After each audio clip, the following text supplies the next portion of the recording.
family, some messages. Potential spam may not be. Okay, I'm trying to leave in the chat the way that you can pay for a reading if you want one. Oops. Yeah, but I don't know how to do that, so we're just gonna move forward. And this light is really bad. This is better. Got my book of shadows, and hopefully that will help.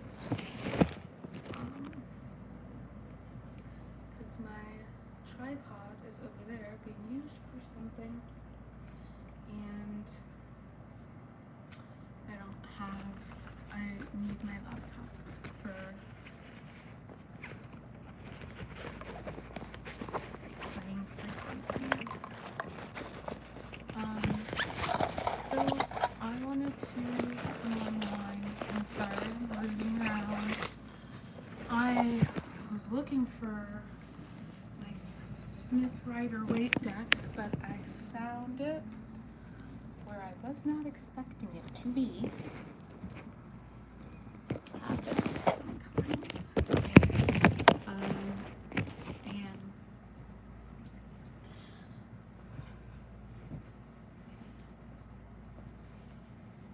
let's get into it. I felt like I really needed to pull some cards and talk about this energy that we're experiencing, and I think we can do a little cosmic tea for the week ahead. But I feels like the cosmic tea is like what is happening right now. And I feel called to the Crystal Visions deck, and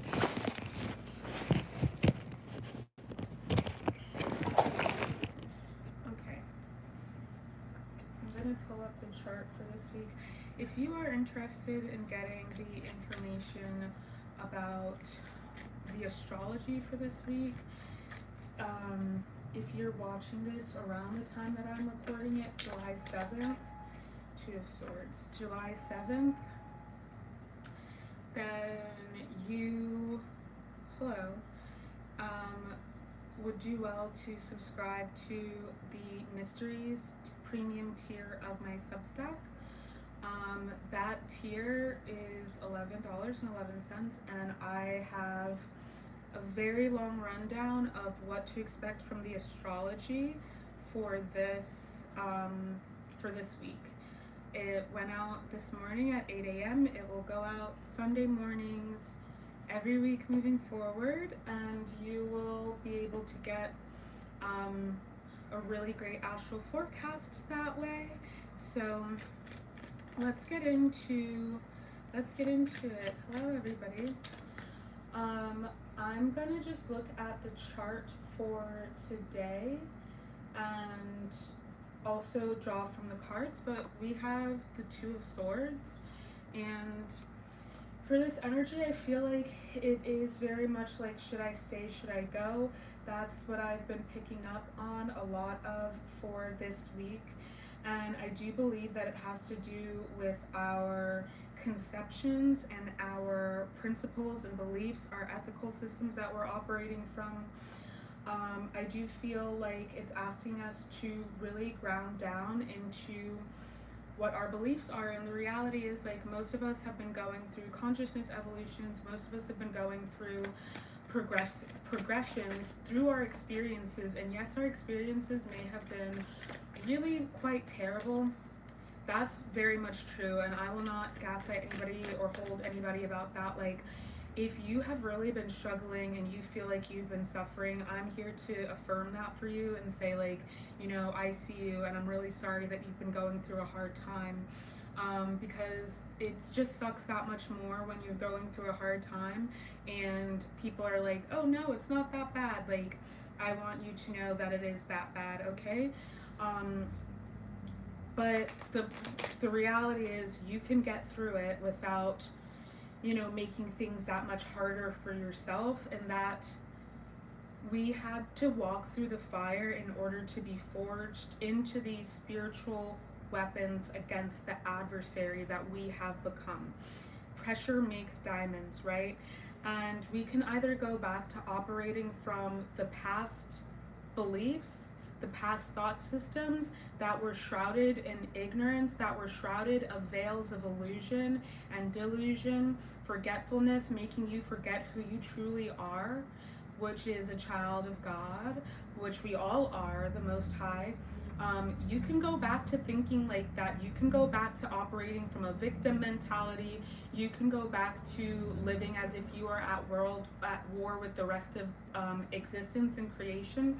Or you can move forward as a self-sovereign person with self-respect and dignity for yourself, understanding that you do have power in your life.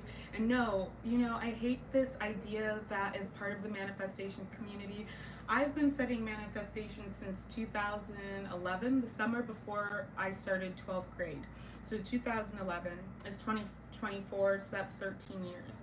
And one thing that I really hate to see in the manifestation community is this megalomania, this idea that we are the end all be all, that we are the only contributing factor to our existence and to the universe around us. There are 8 billion people on this planet, and each and every single one of us is co-creating our experience. If everybody has free will, then I'm sorry to burst some folks' bubble, but it is illogical, and it doesn't make any sense to think that my thoughts, my beliefs are going to be the only ones that have any impact on the world. My actions. Everybody has to be accountable to their own actions, to their own intentions, to their own beliefs.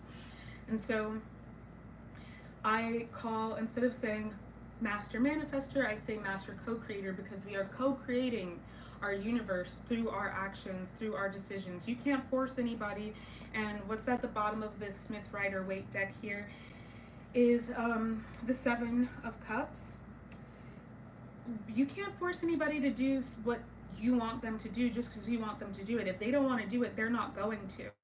You know what I mean? You can try. People can try all they want. And what I'm picking up here is that, like, these adversarial energies have been trying to get you so demoralized that you will be willing to do things that are outside of alignment with your integrity. That's the term that I was looking for. Your integrity. Ooh, excuse me.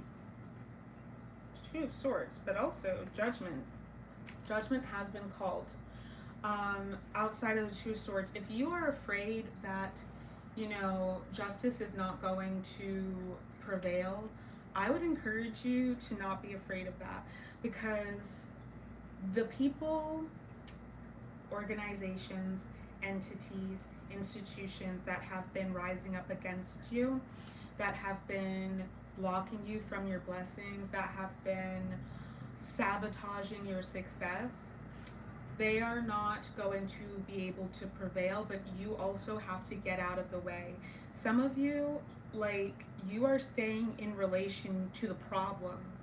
Like, some of you, it's like y'all have friends, so to speak, and you know that something has been off in that relationship for a long time, but you stay in relation to this person through some warped sense of duty, you know, perhaps like, what is it? A warped sense of duty, like a toxic sense of loyalty, which isn't really about loyalty. It's actually more so about codependency.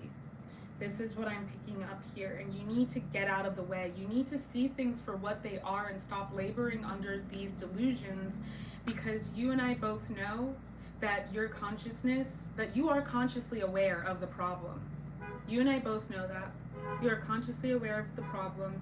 You are consciously aware of the reality of the situation, and what the reality of the situation is, especially with this 7 of Cups here. That's your op. That's the opposition. Some of you are so worried about, like, what other people are doing and are not really thinking about what you're doing to contribute to your problem. And what you're doing to contribute to your problem is staying in relation to these people who are your ops when you know that they are that. So Spirit, let's get a little bit more information. Perhaps you are afraid of the unknown. Perhaps you're afraid of what could be. But if you don't like what is, I just feel like if I don't like what is, if it's really that bad, then I might want to just take my chances on what could be. Especially if I have already been investing so much of my time, energy, focus, intention into sowing good karma so that I can reap good karma back. You know what I mean? Like sometimes I do know that like we have really been going through a time of like big tower moments collectively, and it seems like we can't win for losing. Like, what's the point of even trying? Because it might feel like it's all futile, like it's not making any difference, but it really is. And I totally relate to this feeling. I feel like a lot of folks in the collective are feeling this way. And I know this also because of like the people that I talk to. I have talked to a lot of my friends who are also what I refer to as outliers, also supernatural people. And everybody is experiencing this very adversarial energy, feeling like we're being attacked. You know, I am picking up a lot of psyops, a lot of mind games, a lot of attacks of the crown chakra especially. And just so y'all know, I am on my iPad, so I actually can't see the chat. Something like popped up and then it like went down, so I can't see it. I apologize, but yeah, what I have experienced is like there's been a lot of like, there's a lot of mind control programs out, a lot of psyops out, a lot of attacks of the crown chakra, of the mind, and some of us, it is all to keep us from coming into union. It is all to keep us from coming into union. And here in the Aetherium, where we practice cosmic wellness, the idea of divine union is not about a romantic partner.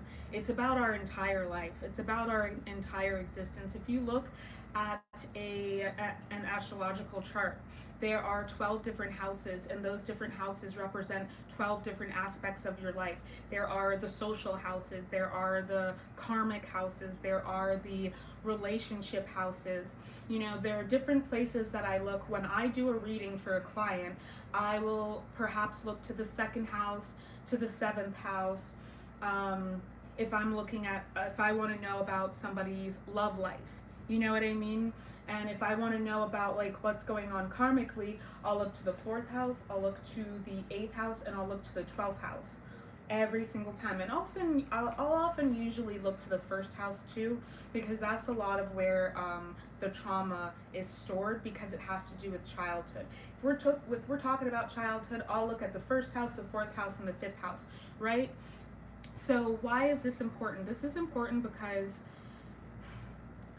a lot of times we are so caught up in this codependent obsession with a romantic partner, and that's going to be what it takes to fix us. No, it's not. If you're not okay on your own, you're probably going to be significantly worse with a partner, because you will likely be giving even less of your care and attention to yourself. If you are karmic on your own, you're going to be karmic in a romantic relationship as well. So the divine union is about your entire life, your entire existence, not just your romantic relationships. You understand? It's about your lifestyle. And so we might look at the 10th house. Right now, for the chart that I'm looking at to interpret the cosmic energy of the week, 2 of Cups in reverse. What I'm picking up on is, first of all, this is very much giving me spiritual marriages energy and spiritual contracts energy. Some folks, you might be like, why is my life so bad? I do everything I'm supposed to. I don't understand. What did I do in a past life? What kind of ancestral karma am I inheriting? And it's not any of that, actually. it is actually much more likely that you are experiencing some of the hardest things in life because you made a contract to come here on a mission that was really, really tough, and that would put you in harm's way, you know? And I know that a lot of us who are experiencing that right now, excuse me, I just feel like some throat chakra stuff is going on. So we're gonna just breathe into that real quick.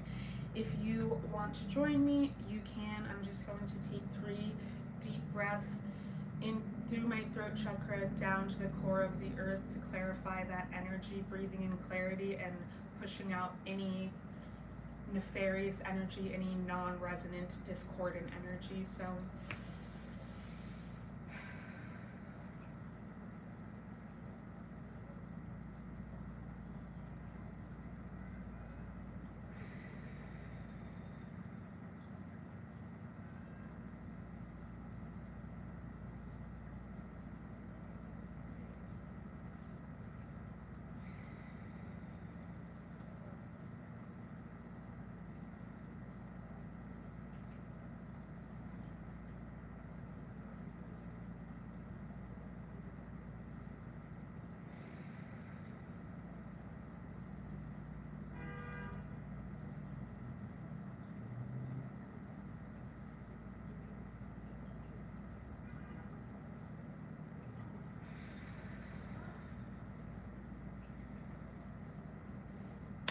okay, thank you for taking that time to breathe with me. I feel a lot clearer already. I'm gonna finish what I was saying, hello, and then I'm going to talk about something that just came up when I was breathing. We have, and this actually, it all goes together perfectly actually. So in the 10th house in Pisces, for the chart that I'm looking at when we start this week for today, Sunday is the beginning of my week.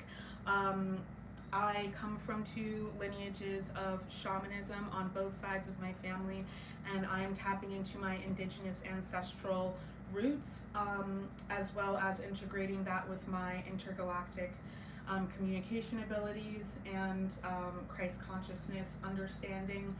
And that's cosmic wellness for you. But I'm looking at the chart as of 3:56 Greenwich Mean Time, because that is when the moon moves into Leo, and that's the only aspect that we have starting on the 7th of July. This is going to be the energy for the entire rest of the week that I am pulling for, so follow along if you are interested in that.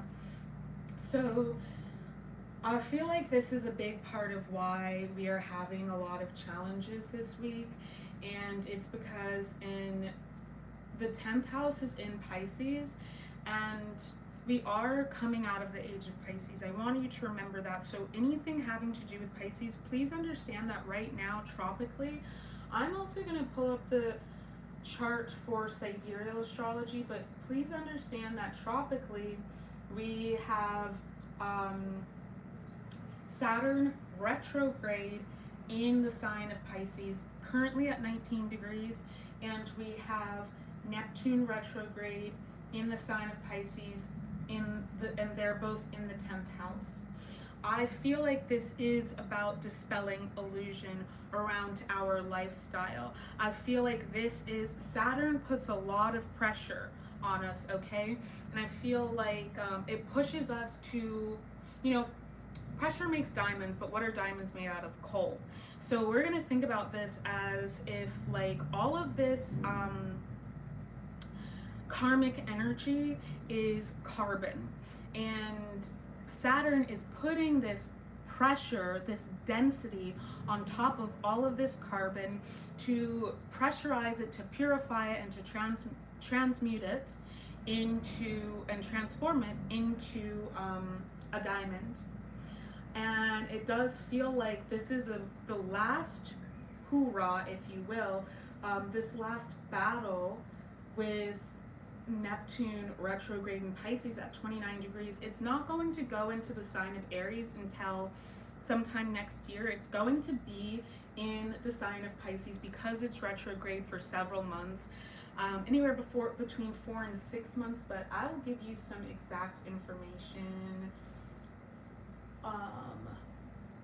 Retrogrades. Neptune will be retrograde until the 7th of December. And it started its retrograde on July 2nd. So July is the 6th month and December. So it'll be 6 months. Yeah. It'll be 6 months that it will be retrograde, 6 months and 5 days. And I do feel like this is going to be a time period in which we are really experiencing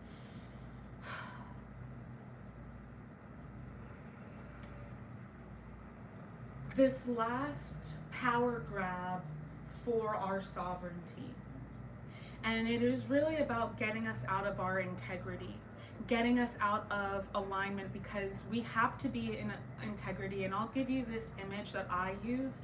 Like, imagine that we are in a dark room, but there is only one light. It is a pillar of light that goes from the floor to the ceiling, or from the ceiling to the floor.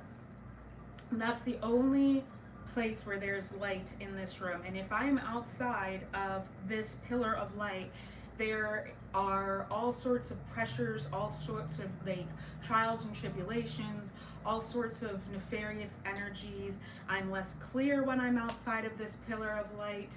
I can't make clear decisions. I don't have clear thought. My chakras are unaligned. I'm a mess when I'm outside of this pillar of light. But when I'm in this pillar of light, I am able to have quantum clarity, quantum understanding, which is to say I can see the big picture. I can understand, you know, what's at stake from the 3D all the way up to like infinity and beyond, because I am in connection then with the light realms. Otherwise, when I'm not in this pillar of light, I'm just in the density. I'm just in, I'm in the world, and I think that I'm of the world. But when I'm in that pillar of light, I am in the world, but I understand that I am not of the world. It happens every 13,000 years. That's how the city of Atlantis was covered in water.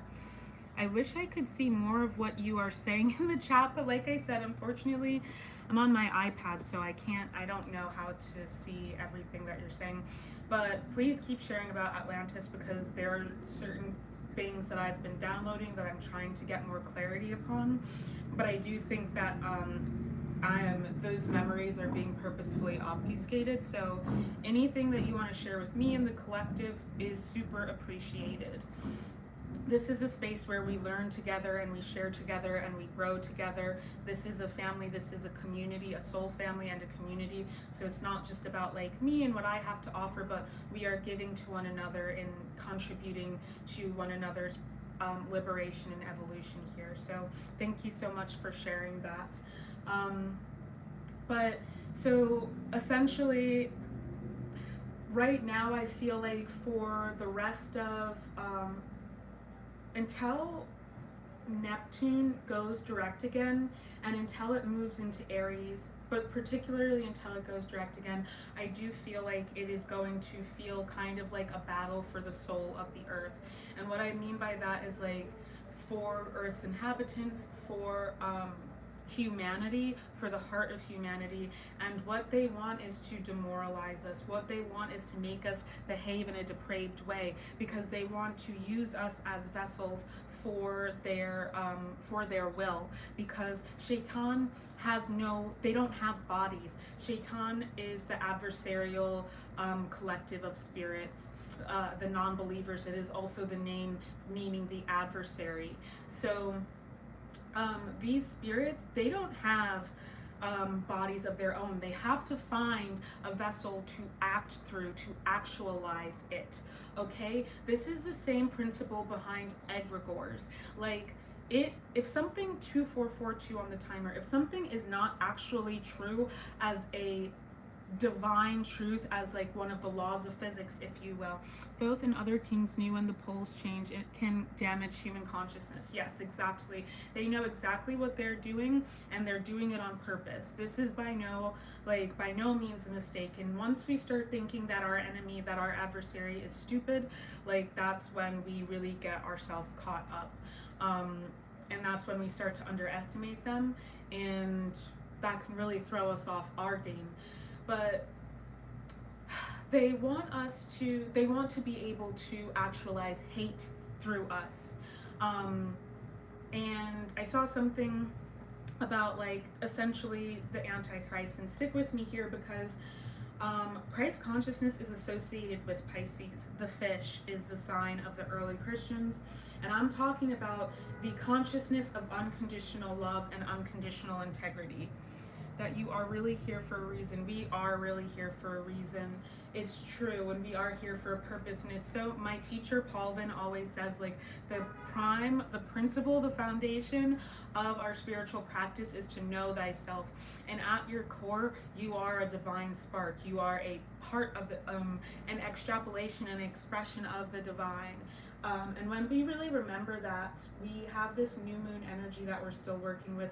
And I feel like because of this, they really, really want to make us sow seeds of derision, and sow seeds of contempt and conflict and consternation is what I'm hearing as well. Con is a negative prefix, whereas com is about one another, you know, communication, compassion. That's what that's about. So instead of thinking of ourselves as individuals in this hyper-individualistic society that we exist in, this is like really high vibrational stuff that I'm pulling down. So I'm going to be taking some deep breaths while I do this, and like try to take things slowly because I have been channeling from very high up lately. And also I definitely feel like there are those who do not want this message to come through. They want us to feel like we are alone. They want us to feel like we don't have support, like we will never be able to get through this. And I want you to know that that's not true. And it's gonna feel this week as if we are at war with ourselves. And it's gonna feel maybe easier to relapse into our karmic behaviors and our karmic cycles than it is to choose our sovereignty and choose the new earth timeline. I will give an example, okay? I had a long time friendship with somebody, and since 2020 I really started noticing, well before really, I started noticing that they really weren't there for me. Our heaven is here on earth, and our magnetic energy field is slowly declining due sin and damaging the atmosphere. I started noticing that this person like did not value me the same way that I valued them. They were never there for me, and they always just expected that I should be ready to be there for them whenever they wanted. But it was really just a friendship of like what felt like convenience. And I felt very taken advantage of and taken for granted. And our friendship really started to decline since 2020.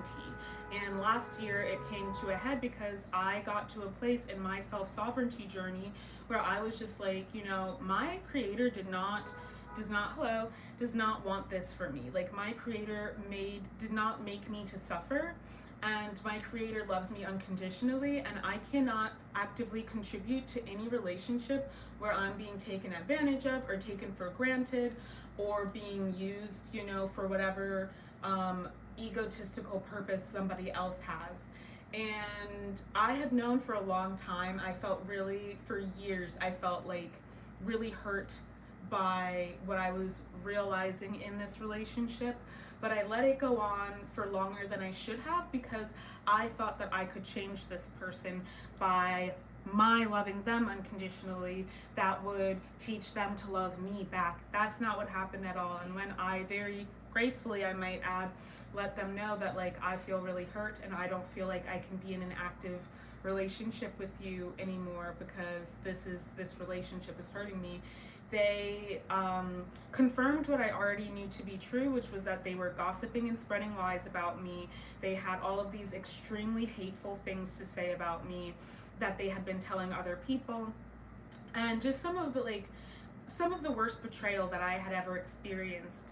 And I had already known that. I'm psychic. I already know that. That's why I ended our relationship. And it was extremely violent. And I know that they've also, when he said produce in large numbers, it was for a reason. I really wish I could see everything that you're saying, but hopefully I'll be able to like go back and look at the comments after.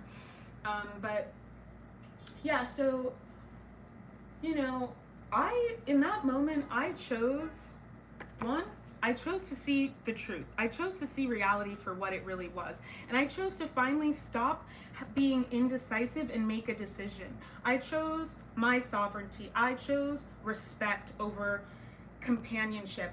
I would rather be alone than be in relation to people who are draining me and disrespecting me. And yeah, it turned out that like they were not capable of having a sane conversation, and they attacked me. And I learned from that time on, like, don't draw it out, because if I know in my heart of hearts, intuitively, and because their actions speak louder than their words. This is the kind of person who like will be like, oh my god, I love you so much on my Instagram post, but like when I'm going through stuff, nowhere to be seen, nowhere to be heard. And I like, it was to the point where it was like I started to realize, wow, I'm really going through something. And I never once even thought, hey, let me hit this person up who claims to be my best friend, because they might have an encouraging word, or to at least have them tell me, you know something, V, that sucks, but I love you.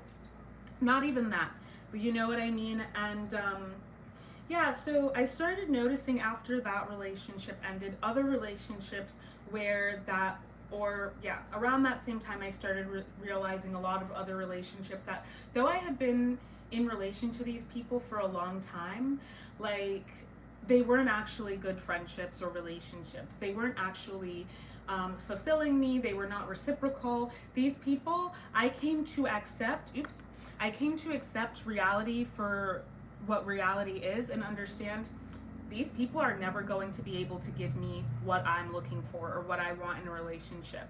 Because you know what?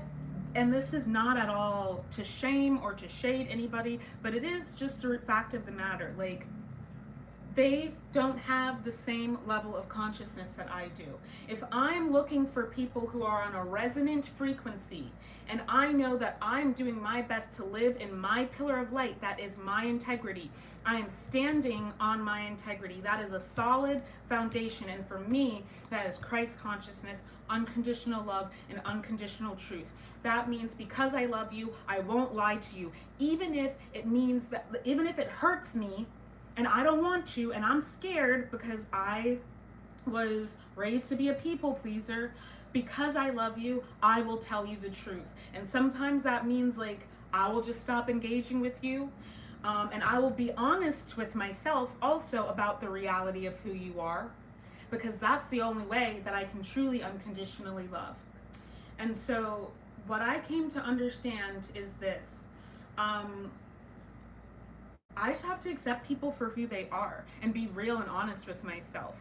And if I'm praying for my creator, if I'm praying for my ancestors, if I'm praying for my spirit team to come in and vindicate me for all of my suffering, then I need to get out of relation to the people who are making me suffer.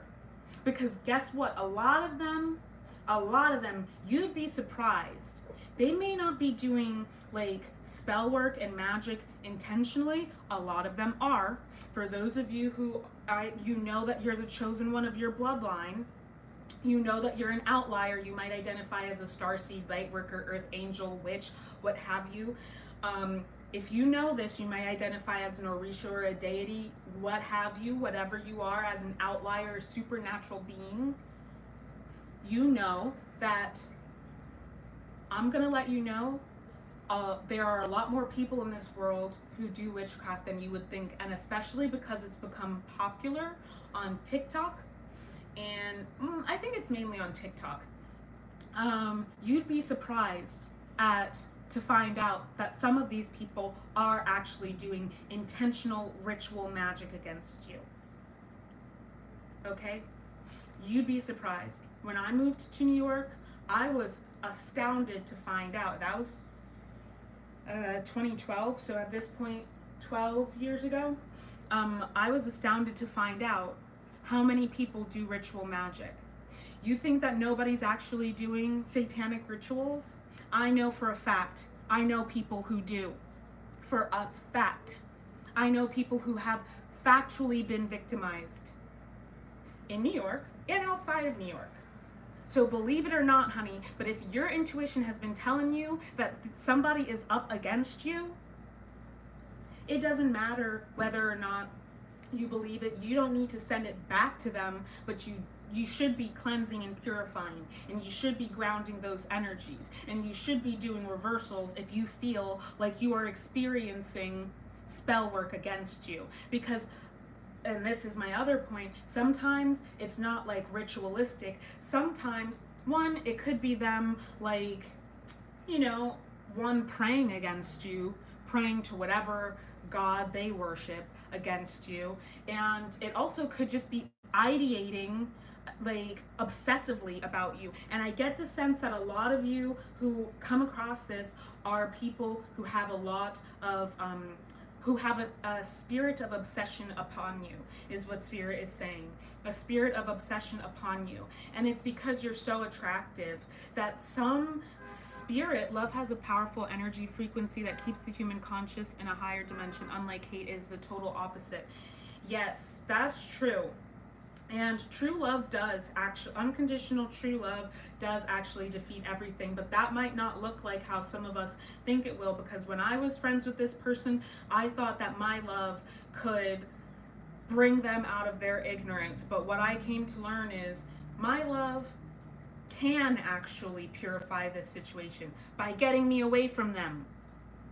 And when I'm no longer being negatively impacted by my relation to them in the 3D, then I can actually channel unconditional love to them. But if I cannot be in an active relationship with them and still channel unconditional love, then I shouldn't be in relation to them at all.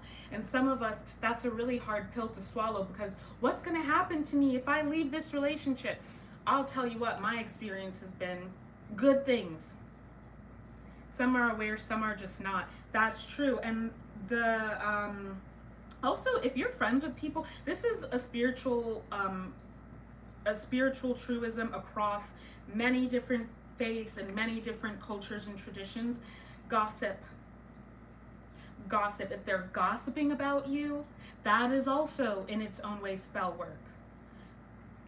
Honestly, sometimes it's like, I've had this experience where I've been really thinking about times that I go nonverbal, and I have to just say, when I go nonverbal, sometimes I do think that in a way it's my higher self keeping me from saying things that are going to harm me, because I'm in a state of mind where I'm not thinking so clearly, and I might choose to speak from my shadow or my wounded parts instead of my evolved self. And this is the big choice that is on offer today. I really encourage you, if you really I'm channeling, and when I channel, energy goes in a spiral, so it's not straightforward. But if you want some linear stuff, like I said, go check out my Substack. That it went live today, the energy for this week, and it's definitely going to be linked down below. But yes, there you go. There you go. I want to tell y'all my whole life changed once I learned the mathematics. Yes, symbols of color-coded spirituality, and also sigils, letters, numbers, written sigils. The words, the sounds we make when we ululate or ululate, when we use our vocal cords to put frequencies and vibrations out into the atmosphere. it puts out a vibration, it changes our field, and it brings back an energy aligned with that. So we want to be careful. You got people gossiping around you, they are corroding the integrity. All have a meaning, yes. They are corroding the integrity of your field. And they are magnetizing that kind of death energy. And it's an unsacred death. It's not the sacred transformation, which is a part of life, a necessary part of life. It is an unsacred decay. And that's some vampiric shit right there. Let me just tell you. That is some vampiric shit. And these people, I'm telling you, these people, and I'm going to come back to the vampirism because that's really important. That was something that they were pointing out with Saturn retrograde at 19 degrees of Pisces in the 10th house. Unfortunately, and I'll just wrap up with this, I think, today, or yesterday, somebody that I realized, like, they only ever hit me up when they are experiencing crisis in their life because they want to drain my light. They want my light to purify the shadow, the darkness that is coming into their life. They want my guidance. You know, I'm a spirit guide in their life. I'm not a friend. And if that's going to be the case, you need to pay me. You need to book a session and pay me because we're not friends. If I can't count on you to be there to support me mentally, we're to 50 cents. If I can't count on you to be there to support me mentally, emotionally, spiritually, when I'm going through it, for the ones that are awakened, we have to understand God limited us for a reason. This is also true, and this has a lot to do with this Saturn energy. If they're not going to be there when I need support and when I need unconditional love, you're not my friend. You are just a fan, to be honest. And you need to start making tithes and offerings. And you need to be worshiping at my temple, just like I worship at the temples of everybody that I am in relation to. Because that I'm in devotion to everyone I'm in relation to. Because I am in service to everyone I am in relation to. And that is shown through the fact that I do my best to be a better person every single day. I do my best to not hurt the people that I love. And when I feel hurt and I want to lash out and I want to act out, I step away so that I can keep them safe and keep us both safe, because Lord knows I don't need the karmic energy coming back to me from lashing out. Because when you have a really big ranking and a really big anointing, if you lash out and act out and behave in a violent capacity and an ignorant capacity, and you are highly ranked, you're gonna get the equivalent destruction wrought upon you, or rather you're gonna get the equivalent consequence, because it's not about being penalized. It just is, that's the law. And it's true for every single one of us. If I have a ranking of, let's just say, 1, and I do an action, I'm going to get the same resonance of 1 back to me. And that's going to be devastating for me at 1, because that's the level that I'm at. But imagine I have a ranking of 10, and I make an action of 10 against somebody at a ranking of 3. That there are going to be big consequences for that. Those of us who are operating at a higher level of consciousness have a responsibility to not act out impetuously. And so it's really important that we are being responsible in our relationships and not binding ourselves in these karmic cycles to those who are not on the same level. And we will always, because of our ranking and anointing and our mission, we will always be surrounded by these kinds of people, not by choice and not by, not necessarily because of our own actions, but because they are drawn to us for healing. And we have to be the ones who are discerning enough to say, that's not my friend.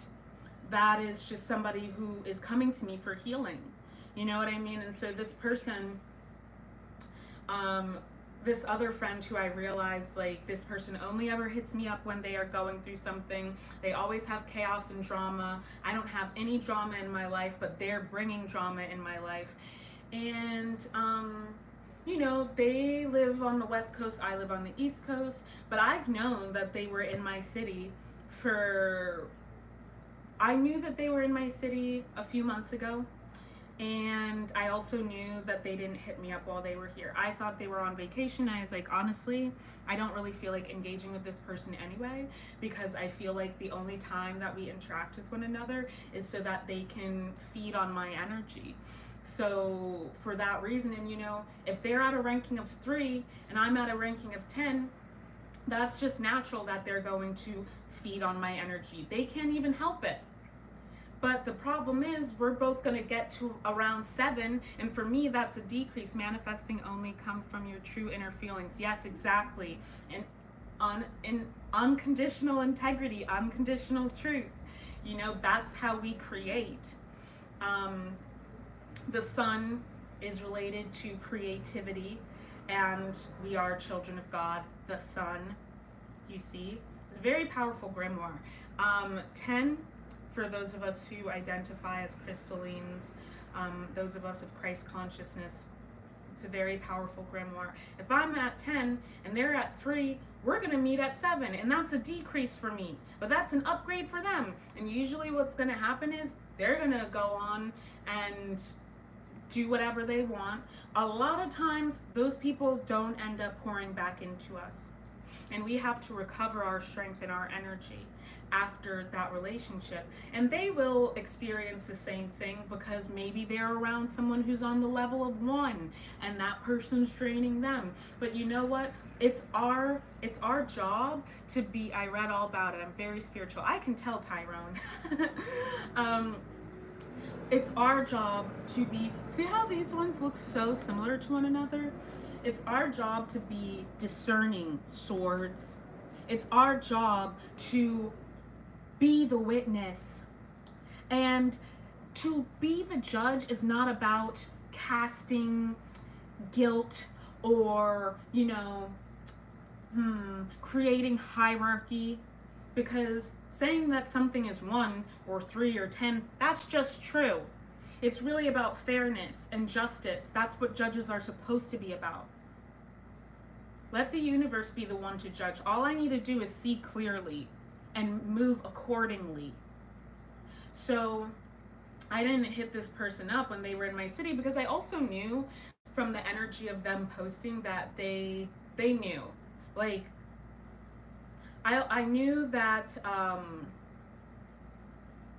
they were posting in a way to see if I was going to hit them up, but no, I'm not going to hit you up. Like, you're in my city. And also, beyond that, yeah, they just hadn't been a good friend to me. They were using me and taking advantage of me and taking me for granted once again.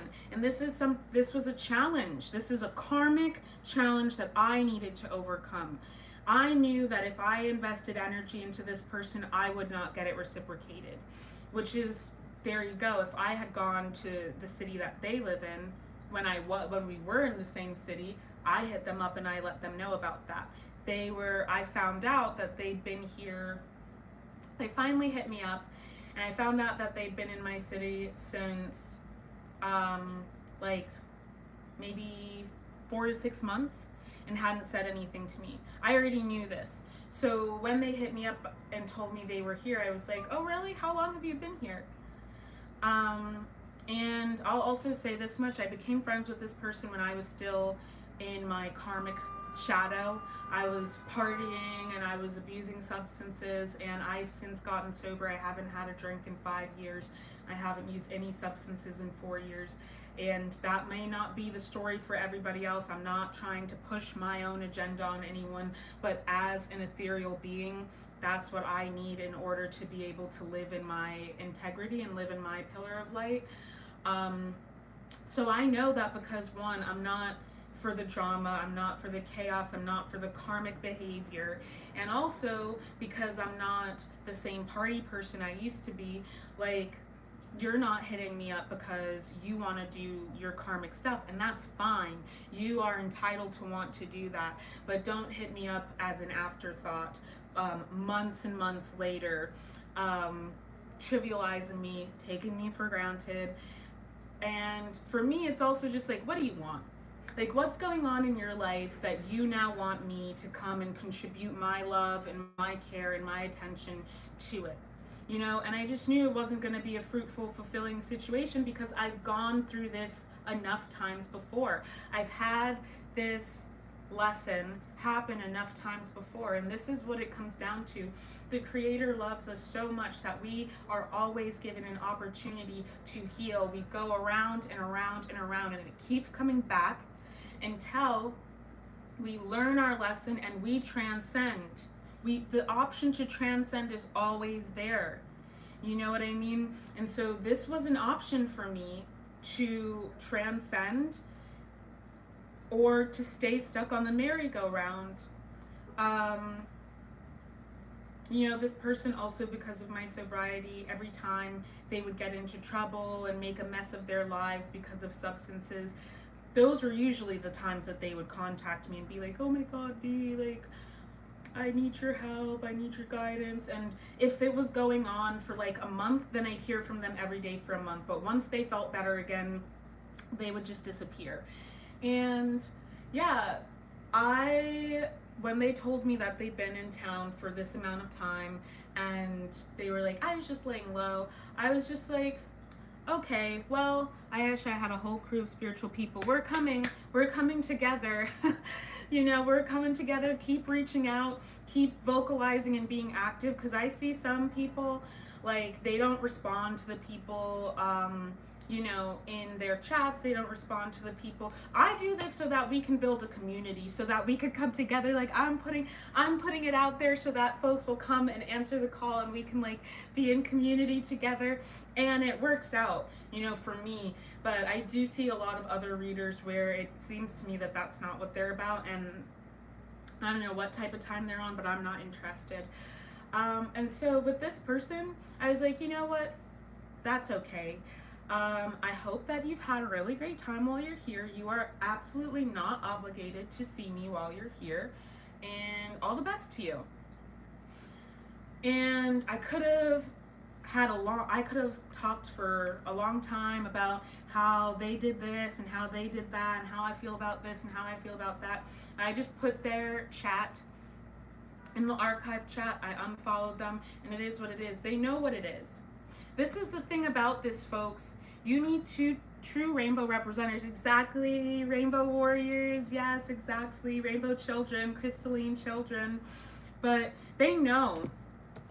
Like, we often will give people the benefit of the doubt that they didn't earn, trust that they didn't earn. In fact, oftentimes they have actively done things to show you that they're not worthy of that trust. And it's time to stop being, like, playing the fool. You are not the fool. You're not the fool. At this point, you're at emperor level status. So are you going to choose the karmic way of life and the fool, not as if to say, I'm not calling you a fool, but I'm talking about the tarot fool? Are we going to choose the tarot fool, act like we don't know any better and we got to learn this lesson all over again and go through that whole storyline all over again? Are we going to do that? Or are we going to stand in our power and call judgment and say enough is enough of these karmic patterns? For some of you, a lot of you, it's your work life, because the 10th house in the Western society, for me, in a decolonized praxis, I look at 10th house as lifestyle. Career is part of lifestyle. But for a lot of you, it's your career. In the Western world, it's career. So a lot of you, it's your job. You know that you're being underpaid. You know that you're being overworked, and you know that you're being disrespected by your employer. A lot of you, that's what it is this week. And Spirit is asking you, what are you willing to do? I'm actually not even asking you to do that much. All I'm asking you to do is have some self-respect and dignity and act from your sovereignty. what I'm asking you to do, Saturn retrograde, Neptune retrograde in Pisces 10th house, is to stand up for yourself. This is what I'm talking about because Saturn is the planet of witches. Some of us have authority to do magic. And you will know if you have the authority on you to do magic if you were born with magic powers. Some of you, a lot of people do not actually have that authority. And there will be times also where, you know, there have been times where I have been like taken out of that space where I was just supposed to practice my energy work and learn that kind of stuff. But I'm gonna keep it real with y'all. I've been studying and practicing. As I said, I come from 2 shamanic lineages. Magic is normal to me. I'm African. Ask about it. Ask around. My grandmother was an initiated priestess. My grandfather was the head of the World Baptist Alliance. He was also initiated into our Bush Society. So this is for life right here. You actually, it's very, very rare, and it's incredibly unlikely that you will be able to break a curse with prayer alone. It's incredibly unlikely. If at the very least all you do, like, you need to be doing cleansing. And for a lot of you, smoke cleansing is very important, but really, like, spiritual baths. You need to wash that energy off of you. Like, this is incredibly important, and I'm saying showering and pour it over your head to wash that energy off of you. Black pepper, salt water, because especially with this new moon, there's a new birth, a rebirth that's happening. Cancer has to do with the Divine Mother. We have been liberated from the false mother. Mother, matter, matrix, the false matrix that is here, not just in the 3D, but it is ideological. The illusion, the veils of illusion. And those are actually 7 veils of illusion, 7 hermetic principles. That goes back to what I was saying about the reason why God limited us for the magical ones as of myself. Yes, please say more about that, Tyrone, if you don't mind.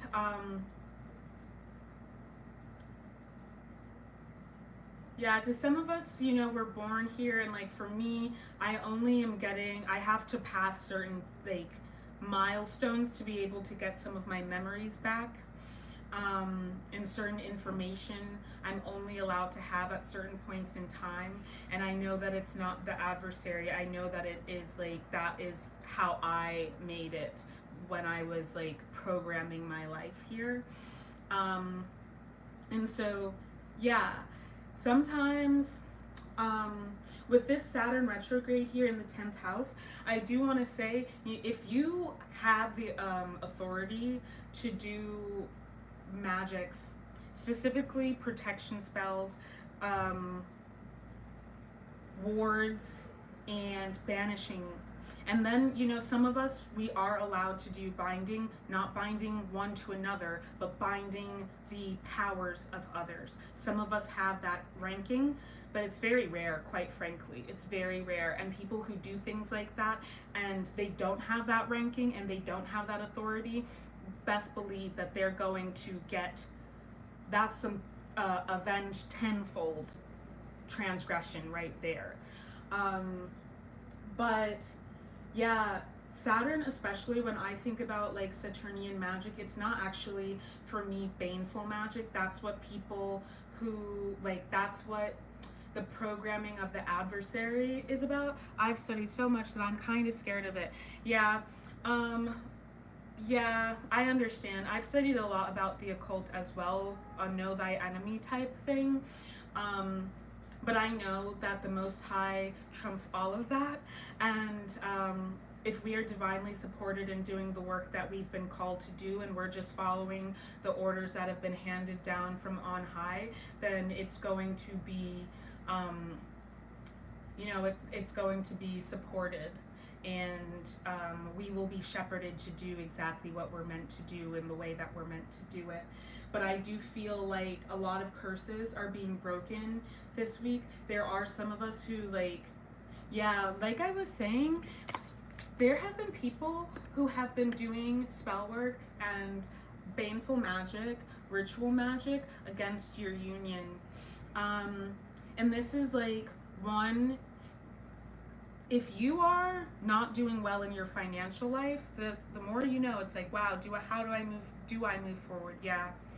Yeah, definitely.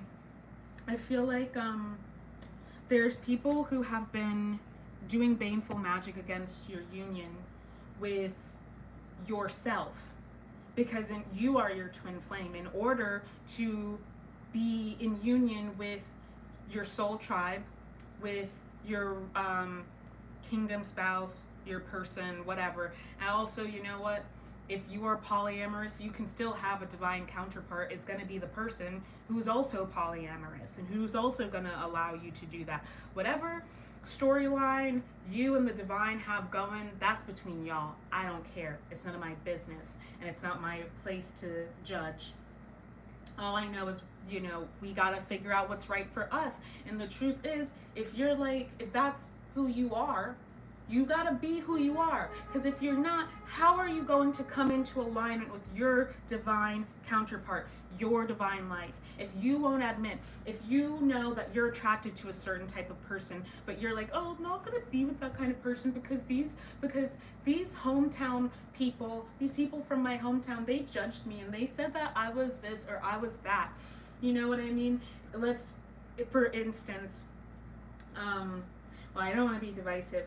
We'll just use something very clear and straightforward and simple. If you know that you are queer identified and you are out here pretending to be a heterosexual, you are also harming every single person that you are in a relationship with, because how dare you make them think that you want to love them romantically when you're not capable of doing that. I say this as a queer identifying person. And as a person who I 100%, my worst ex was definitely queer, and he was in such denial, and dating that person, he was so verbally and emotionally abusive towards me. And it's like, dude, I don't care if you're queer. Be who you are. Like, if that means that you're gonna stop being such an asshole, like, be who you are. And I think because of that, because I didn't hate him as much as he hated himself, that made him hate me even more. And yeah, dating that person made me realize, like, I must be internalizing. If that is a reflection of myself, I really got to figure out who I am. And now I've had the experiences that have unlocked my ability to believe in marriage, to believe in starting a family, having children. And if I had continued denying myself and pretending to be someone that I wasn't, I was never going to have that, and I was never even going to be able to admit to myself that that's what I wanted. It doesn't mean I'm going to stop wanting what I want. It means that I'm just going to feel like I'm never going to come into union with what I want. And with that music coming out, I feel like there's so many distractions out there to pull you off of your path to yourself, your rightful path. Page of Pentacles in reverse. I feel like this has been happening since you were a child. Some of you, it's worldwide curses. Some of you, it's people in your family doing witchcraft against you. Some of you, and I don't believe that witches are bad at all, but in my country, all magic is not called witchcraft. We call sacred magic medicine and baneful magic witchcraft, okay? Priests and priestesses are medicine people. That's what the English word shaman would be. Well, it's not an English word, it's a borrowed word, but that's what a shaman would be in my lineage. But witches are people who do demonic, unsacred, evil, baneful magic, okay? Some of you, this has been happening since you were a child. It may have been that you had a parent with a personality disorder who was abusive, or like someone, if you were in like a dysfunctional dynamic in your family, whether that is your immediate family or your extended family, because the culture of your family may have been toxic. Some of you had aunties and uncles who like talked trash about you. They're still actually, I feel like they're not even talking trash about you anymore, because God has humbled them. God has humbled them and put them in their place, and God let them know, keep talking about my chosen one. They came here to liberate you and your bloodline and your children's children. So keep talking. That's what the ancestors, for me, my ancestors and my passed on loved ones were the ones like, do not contact the family anymore. They were like, we know. My aunt was like, she passed away a couple years ago, and she's one of my closest ancestors. I'm a medium, and she's like, you know, you don't know the things, I know the things that they say about you. Do not contact them. And she was, before she passed, she really wanted me to have a closer relationship to my family. So just the fact that like my ancestors, like even my parents' parents, who are my ancestors because I only have one living grandparent, they're the ones who are like, do not communicate with your family anymore. You know, just for this time period. If it becomes something that can happen, then you can again, but like right now you cannot communicate with them. That tells you everything that you need to know. Some of you need to admit, blood is thicker than water. No, actually, like the Bible doesn't say that. People don't understand you're supposed to have a pyramid in your house at a certain location in your house, etc. Yeah, I didn't know that either, actually. But I know in my culture we have like footstools. But yeah, some of you, I would definitely say that you need to spiritually cleanse your house. Wash your floors. Wash your floors with a spiritual wash. Florida water. I really am seeing black pepper essence. If you don't have black pepper essence, boil water with pepper kernels. If you don't have kernel, like whole kernel pepper, then do it with black pepper, like the ground black pepper. But you need salt water and that black pepper essence, which you will draw out through the kernel better than by the powder. Boil that, and you put in it the Florida water. Or you can wash the floor with that, and then do the like if you use 𝗵𝗵𝗱𝗨 or something like that, you wash the floor with that, and you're gonna then wipe the floor, wipe it out towards the door, and then you're gonna put whatever spiritual perfume on the floor that you want to do. Say after that is when you're going to use sage to you know, smudge the air and clear the air of those energies, entities, and ions. That's why we use cinnamon, that's why we use sage, that's why we do smoke cleansing, because of the energy that's in the ions of our atmosphere. And it clear that all out and let it go out the door. You open your windows, and you just do all of this, and do this during the daytime. I would say on a Sunday morning is the time to do this, and let the sun come in. And this is the sun day. The sun is going to be very powerfully beaming in to your space and beaming in and purifying that energy and really solidifying that sanctity there. You're going to want to do this before the 8/8 portal on August 8th, okay? But some of you, you have people from your hometown. You just need to disconnect from your hometown, okay? Like you're not going to be successful being investing all of your energy there. If you've already left there, but you're still emotionally, spiritually, mentally connected, you need to do a cord removal.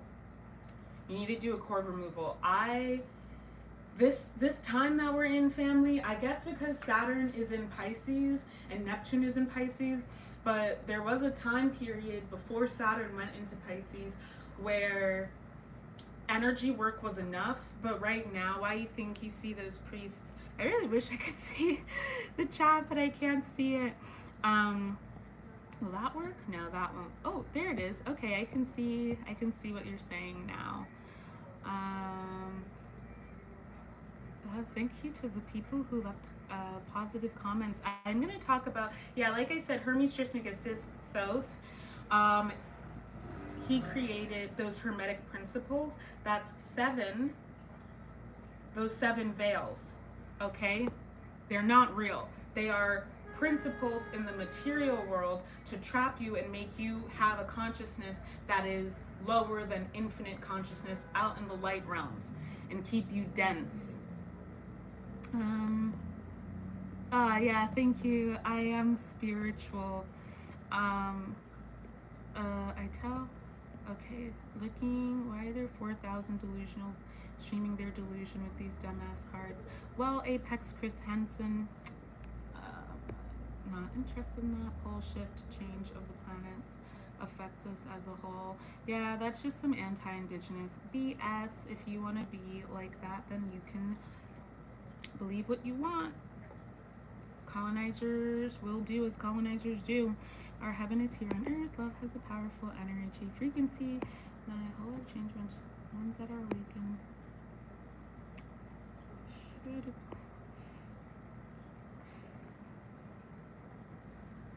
Yes, I did know that. That's so in my culture we have colors that are taboos, and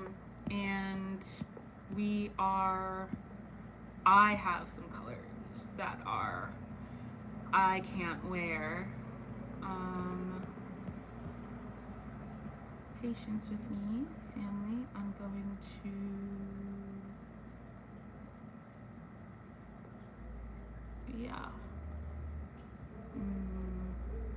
just making sure that certain people are not allowed to comment on my channel anymore. I try not to pay attention to anything like that because I think that it can be really just not helpful for the collective energy.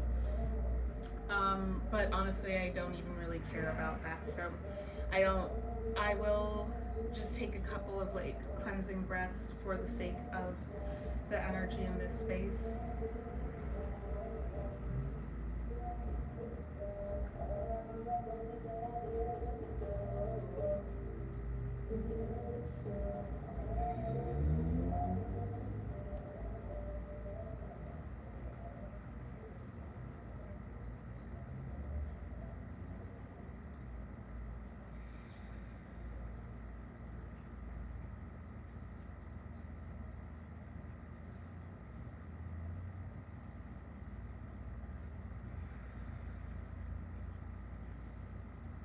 So what I'm seeing is what I saw when I was channeling the sun in there was the dragons. There are some. There's basically, I've explained this in previous lives and channelings, a civil war, if you will, because the dragons are of the same family, but they are different lineages. And certain lineages broke away and decided to commit treason, basically. And some of the some individuals within the opposite side of the family did defect to join those ones. But I mean, it's pretty much the same thing of the heavenly host. Oop. Plug this into charge. The heavenly host being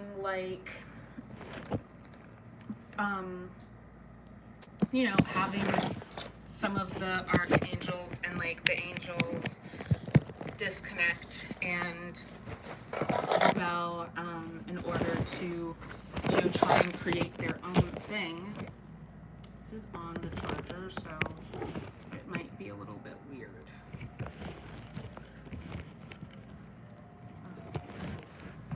That might help. Okay, yep, that helps. So that's what this is, what I saw, and I saw a black dragon that was spiky, and it looked like I mean, it looked like a cartoon that was drawn. It was made of all hard lines, and it looked like, yeah, had like angry triangle eyes, and it was just black. And this is this like, honestly, it's like this Leviathan energy of trying to cause chaos and derision and conflict and division. And we are being encouraged to not feed into that. Oh, and I hear the ice cream truck, that to me kind of like brings in this idea of childhood indoctrination and like distracting us with things that children are like excited about, like sweets and candy and sugar, illusions, colorful things, shiny things, just things that like will distract our inner child and lure us in. Those kinds of things that are also like, they're not necessarily bad, but if they become a fixation and an obsession, they become bad. And that's what I was seeing. And I was seeing also like me in a lotus flower opening up, and that is what the World card in this deck looks like. If you are an ethereal being, you might really identify with this if you identify as an ethereal, if you identify with like elves, this sort of thing. But this certain collective, Spirit is saying like, stay down, ground crew. And I heard this last year as well. Stay down, ground crew. Like, stay 10 toes down, stay grounded. Remember who you are. Remember that you're not alone. Remember what you came here for, your mission, for what you were to do. And just remember that like, they don't have any power over you. Like, people who comment negative things on YouTube, like, I just really I'm so grateful that I have such a rich life that is and I am such a creative person that I can't imagine sitting around doing things like that, because what a waste of my time. You know what I mean? So there's that. But yeah, you gotta let go of the past. You gotta let go of this hometown energy, because it's holding you back. That's that karmic, it's the mind, the systems of indoctrination that you were indoctrinated into. And it may have been your immediate family, your extended family, your nationality, in the town that you grew up in. Like, all of these memories from childhood that like you have not processed and come to grips with and been able to really see them for what they are. But we are being disabused of that, and you have to just tell yourself the truth and hold yourself through the grief that you are experiencing. I am getting, if you have been feeling like you were attacked recently, it is someone from your past who attacked you. So yeah. And the Lovers, Two of Cups in reverse, you're not going to be able to come into, like, if you are still at your old job where you are being abused and overworked, I'm not telling you that you need to quit right away, but I will tell you this experience. I have had multiple jobs, but this one specifically was the first job that I had where Spirit was like, if you don't quit, you need to quit this job in order for you to find a new one. Because I was used to like, I'd find a new job and then I'd quit, but this time I couldn't find a new job. And I was like, I don't want to quit if I don't have a new job, because my siblings are a lot older than me, and they would tell me like, that's irresponsible, you need to look for a new job before you leave this one, you need to like have something solidified. Spirit is telling you that, like, is saying that like, you need to let go of this old job. Five of Swords in reverse. It is about disabusing yourself of this idea, this fallacy of, I'm hearing 𝗵𝗱𝗱𝗃 from Arrested Development when he's like, oh, what's this I see? It's just a fallacy. And it's, when you look at the subtitles, it's just a phallus, comma, C, question mark. and instead of the word fallacy, and that's exactly what this is talking about. This toxic cis heteropatriarchal toxic masculine. I believe that they call this dynamic the tyrant king, and I don't remember what the feminine, the spoiled princess, or like bratty princess or something like that, in the tyrant king. But they're both pretty much like narcissistic, basically psychopathic expressions of divine masculinity and divine femininity. So Five of Swords in the reverse is like, where are you holding on to self-sabotaging, self-limiting, toxic beliefs that are fomenting death, unsacred death and decay in your life? Okay, if you are holding on to these relationships that are, you know that they are no longer resonant, you know that they are degrading the integrity of your container, so that any benevolence that can flow into your life, it can't, like, it's just gonna seep right through, because you're making your container like a sieve instead of fortifying it by having these degrading relationships. You're not going to come into that divine prosperity and abundance if you can't stop doing that. Okay? It's like, oh, well, I'm bored. Oh, well, I want affection and attention. Well, you know, I'm sure that you do. But yeah, if you know that, like, I don't know. I feel like, I don't want to go there with it, but let's see what these, I feel like we've already talked about what the shadow energies we're working with here are.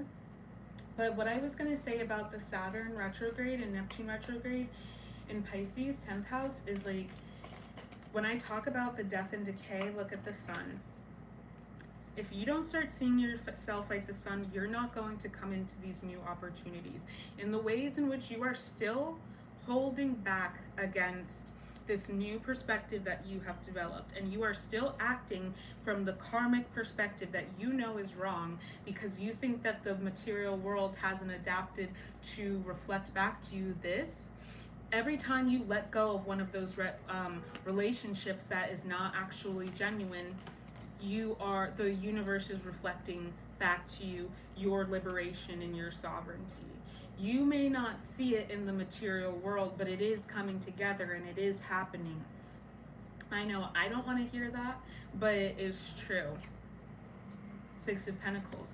Your material world is in a state of healing as you are in a state of healing. So if you're going back to, you know, I see people and they can go on dating apps and like find people and stuff like that.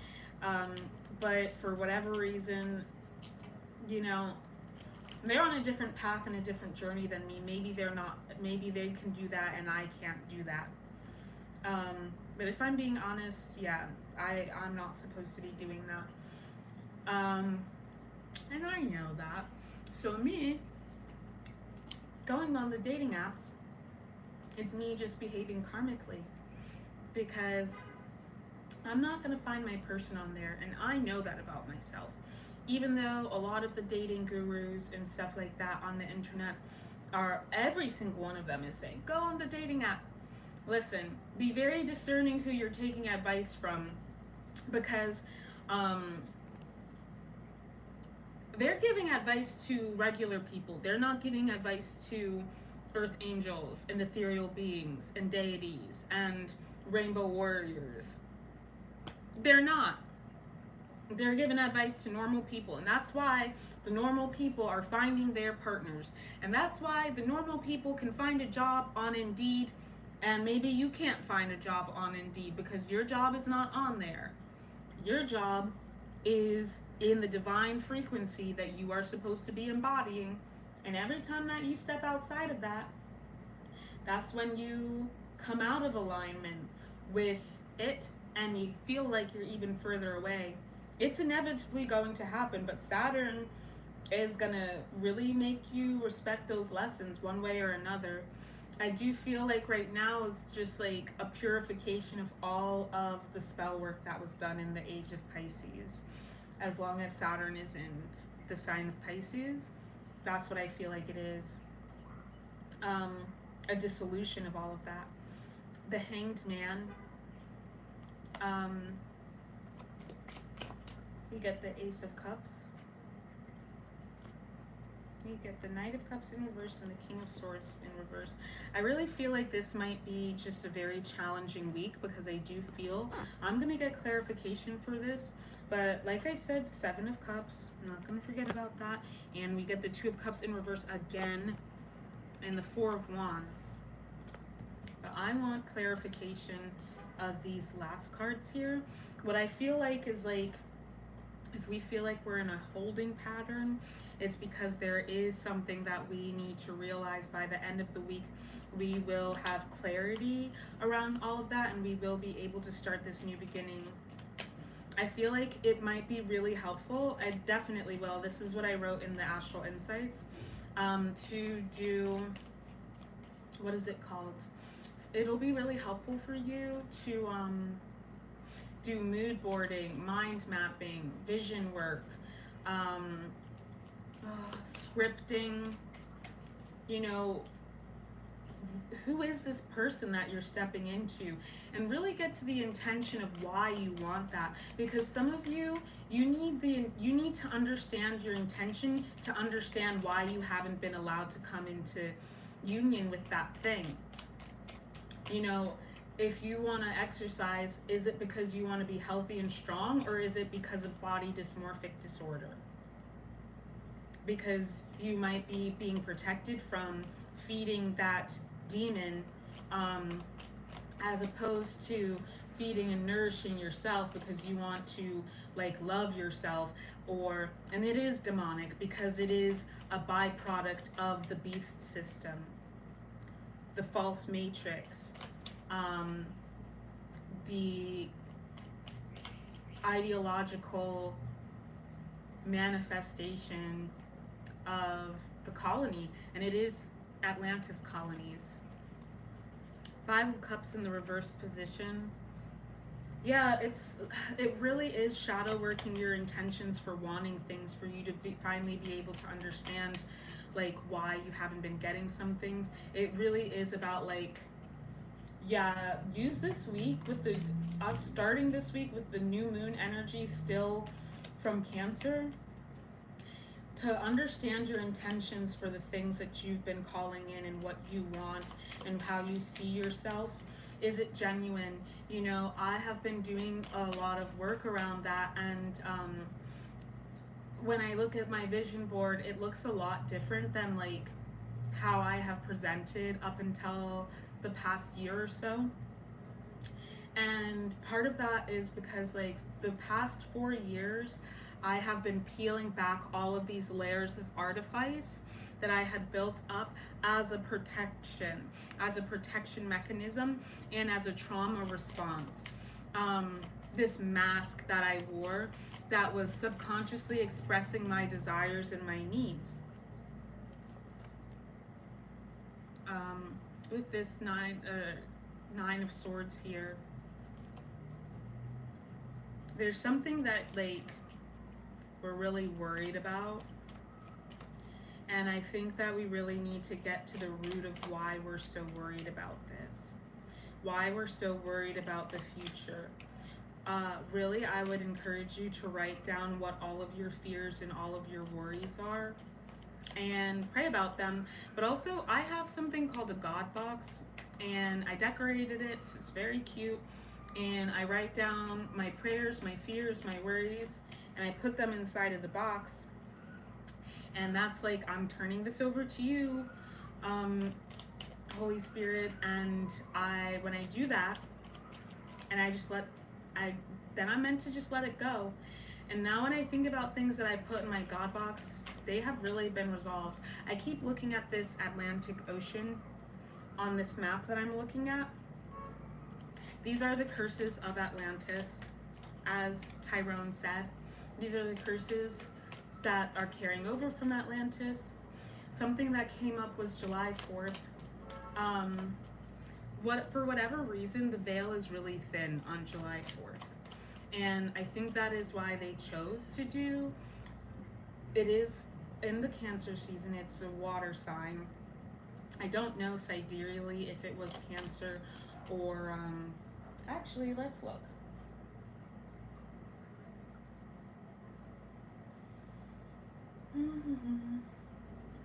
It was Gemini. But in the Earth, because that's the difference between tropical, it is fixed to the ecliptic as opposed to what's actually happening in the cosmos. We know from the vampiric contracts lives that download that I got and the live that I did about that, there are these contracts with a water deity or water entity, and this entity, I honestly do think that it is the mother of vampires. Y'all know who she is and what her name is. If you don't, go look at the other things that I've done, channelings that I've done about it. If you have like a sense of tradition that you are trying to hold to, I really want you to consider, was your tradition warped by this Atlantis colonial agenda? So a lot of us have been experiencing attacks since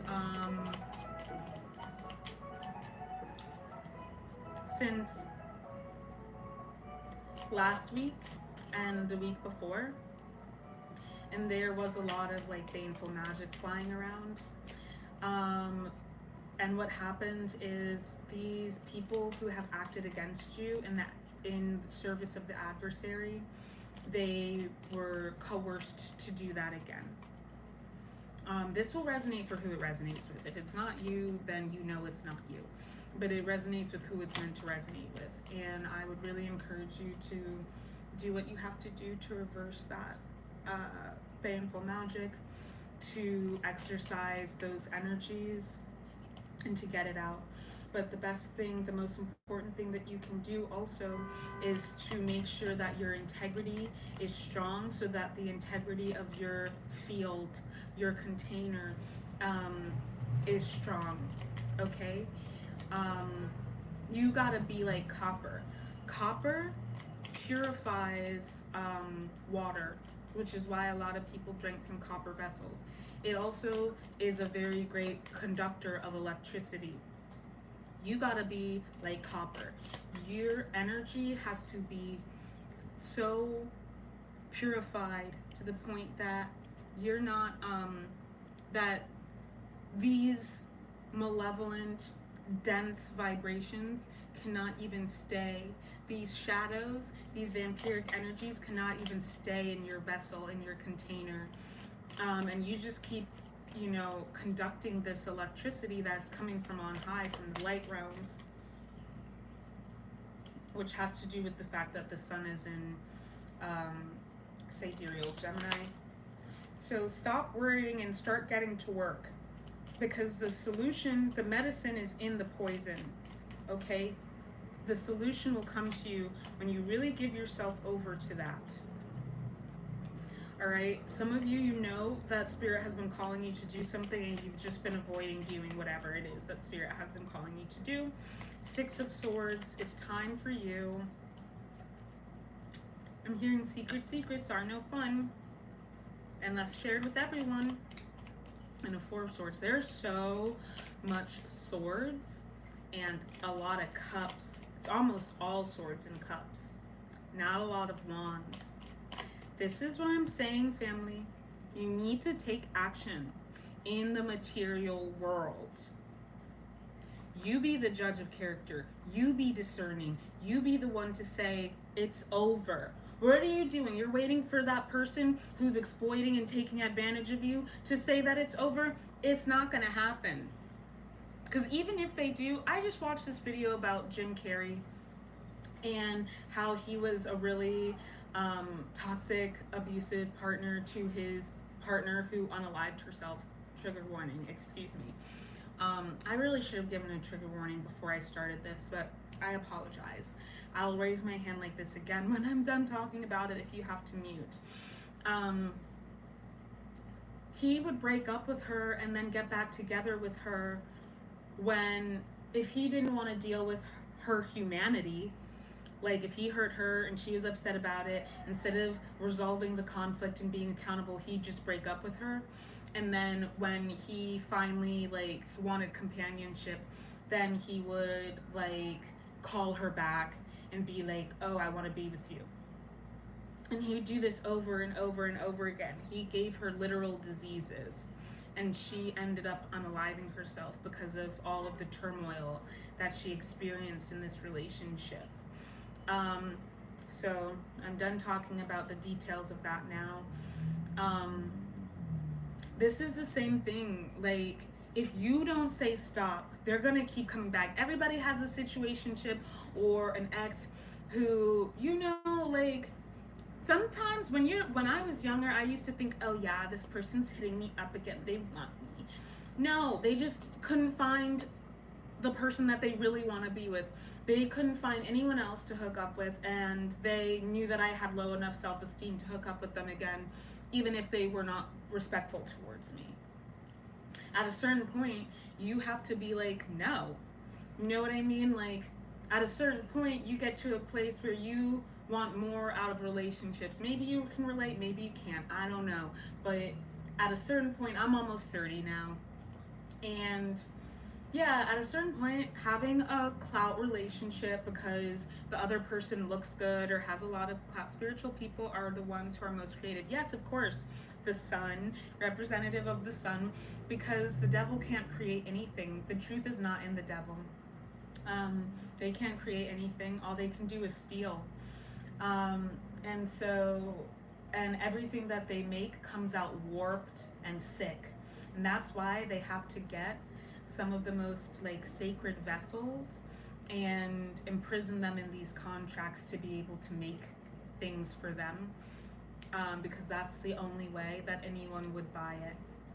And that's why we have these false idols in a little town called, anyway, in the entertainment industry, because it's all over the world. It's not here. I mean, I think that the K-pop industry is just, like, diabolical. I'm really repelled. I know, like, K-pop seems like something that I would like, but I just, like, I cannot stand that. And you see it in Hollywood. Y'all know if you've watched my other videos, like, I have been industry adjacent and in the industry and dated people in the industry and have friends. I have a lot of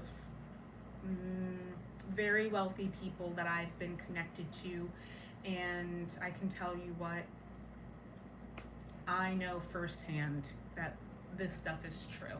So, like, that person who's like, oh, there's so many delusional black women on here, babes.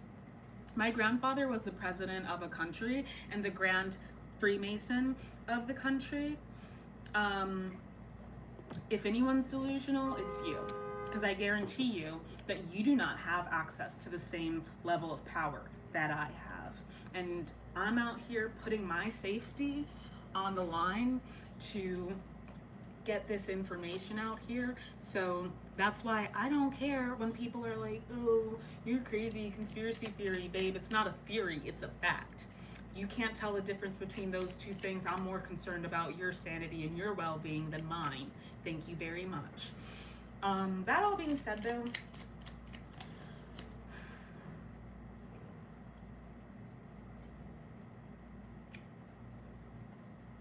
I forgot where I was going. Holly weird.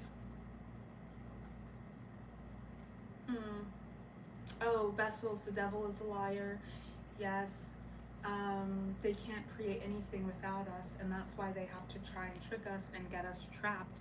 So it's really important that y'all do not fall for it this time around. Do not fall for it, because that's really what they're trying to get us to do. And like I said, what I'm picking up here, so we get the Seven of Cups, the Two of Cups in reverse again, and the Six of Wands. We will be victorious when we dissolve these bounds and binds. If you think that being loyal is an attribute that is more highly valuable than wisdom and discernment, then you'd be fooled, I guess is what I'm trying to say. Okay? It's not. The contention that you're experiencing in these relationships is to push you away from these relationships. You being offered the opportunity to make a decision, and you need to make a decision in the material. You're sitting around waiting. Oh, yeah. People would be like, oh, like, yeah, you get to a certain point, or I got to a certain point where it was like, I don't want just a clout relationship. I don't want, like, just to be able to, like, hook up with someone to say that I did it. Or I don't want to date people that I don't even really like for no good reason. You know, there's nothing, after doing that for much of my dating life, I started dating when I was 17 years old, which is later than most people, but I probably would have started dating after that, but there was a friend of my cousin's who was, like, obsessed with me, but he really sucked. He was trash. He's just a loser in all of the ways, and he was in his 20s dating a teenager, you know. But yeah, so I guess I just wanted to be able to say that I, like, had someone because I didn't think that I was desirable, and it felt like someone else is validating that I'm desirable, so that means that I am. A lot of people operate from this framework. It's codependency, and this is really what it is, because the vampiric system that is the Atlantis system of power, and this, like, ideological paradigm that we live in, the false matrix, which is a prison for our minds, all of that, the people who took over, or the beings that, like, took over in that space, in that time, in that system, were vampires. Whether or not they were originally vampires, they became vampires. Okay, and there are these lineages of vampires. Okay, I know people who literally, like, would try to drink the blood of people that I know and love. I've talked about this in my videos before. I'm not. Most of the things that I'm saying, I know this stuff from personal experience, y'all. I'm not joking. So these vampiric entities, this is the system that we live in. It's a parasitic system. It needs you to be codependent.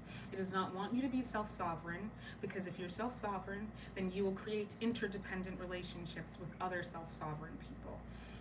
It needs you to be codependent, because then you will fall into the codependent, symbiotic, vampiric, parasitic relationship paradigm. Okay? So, you know, just at a certain point, I got to being like, I want a real relationship.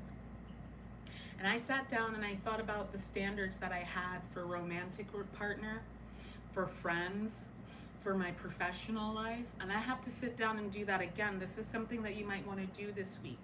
Mind mapping will be very, very helpful, and if it helps you, I would recommend, if you're getting stuck doing your mind mapping because your shadow is, like, trying to stop you from seeing something that is, like, scary to you, get out your tarot deck, you know, or do some bibliomancy, flip to a page in a book, read a sentence, and maybe that will help you to see what it is that you are trying to hide from in your subconscious.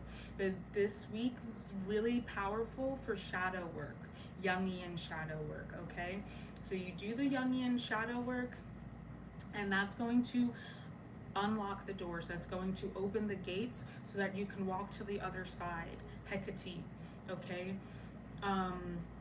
And I would really ask her for a lot of help, because while yes, heaven is a place on earth with you, Lana Del Rey, so is hell. And you know, we can be in a hell realm here on earth if we go to certain places on the grid, but also if we allow ourselves to embody that energy around us, you know, by being around very nefarious people, especially if you're around like people who do cocaine. Like those are some of the most like, and cocaine and meth. I'd have never done meth, but I know this from friends. I don't know if I can say this on YouTube. I know this from friends that I love very dearly and care about very dearly. Like those two, if you're around people like that who are super into that world, you will find like you will meet some very demonic people and infernal people. And I would suggest to you to get out while you still can. Someone needs to hear that. Get out of there, because you think you're having fun, but it's gonna turn on you real quick. That being said, I wrote down the standards that I wanted for a partner, and I did a lot of studying about romantic relationships. I'm diagnosed on the spectrum. I also was not raised by Americans. I didn't really understand like American dating culture. And because in my country and in my culture, we do it so differently.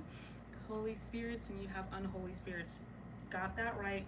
Whole, they are in the whole, or they are like fragmented, and you don't want those because they are vampires. They are looking for somebody to latch onto to make up for everything that they are lacking within themselves. 555 on the timer. But yeah, I realized like I was misinterpreting a lot of social cues because yeah, probably definitely because of being neurodivergent, and like, you know, most of us who identify as outliers are neurodivergent because I don't know, if you are psychic and telepathic and can hear the spirits of dead people, I think that you probably would operate physiologically different than people who can't as well. But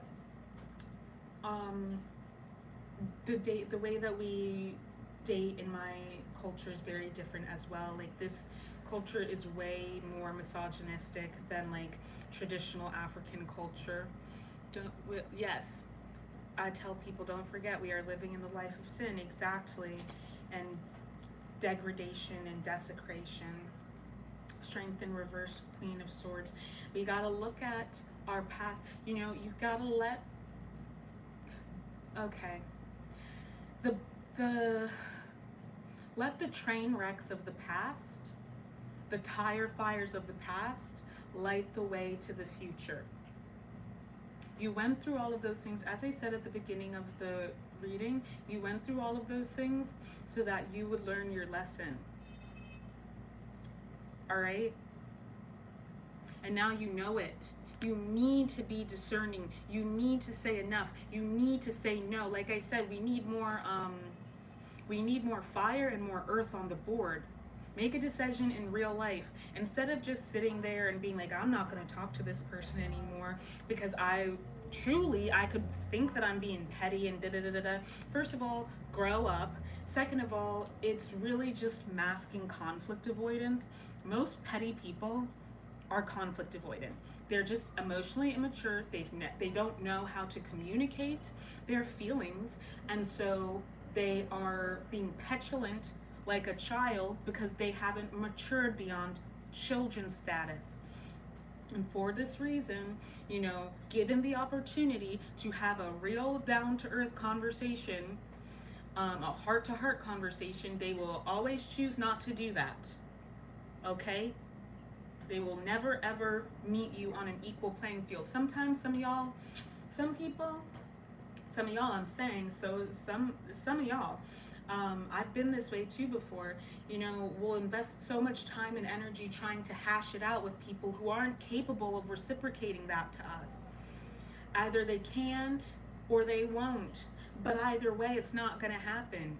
And if you can look at the situation and know that that's the case, why are you wasting time?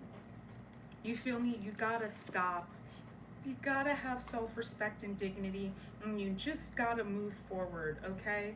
It might be scary, the unknown, but I guarantee you it's better than wherever you are. Think of it this way. It may have been really scary to escape chattel slavery in the United States of America. They say it was in the South. People, even up to New Jersey, even up to Maine, owned slaves. It wasn't just in the South, okay? To escape from slavery must have been extremely scary, because you could have been returned and like brutally, savagely, punished. You could have just died.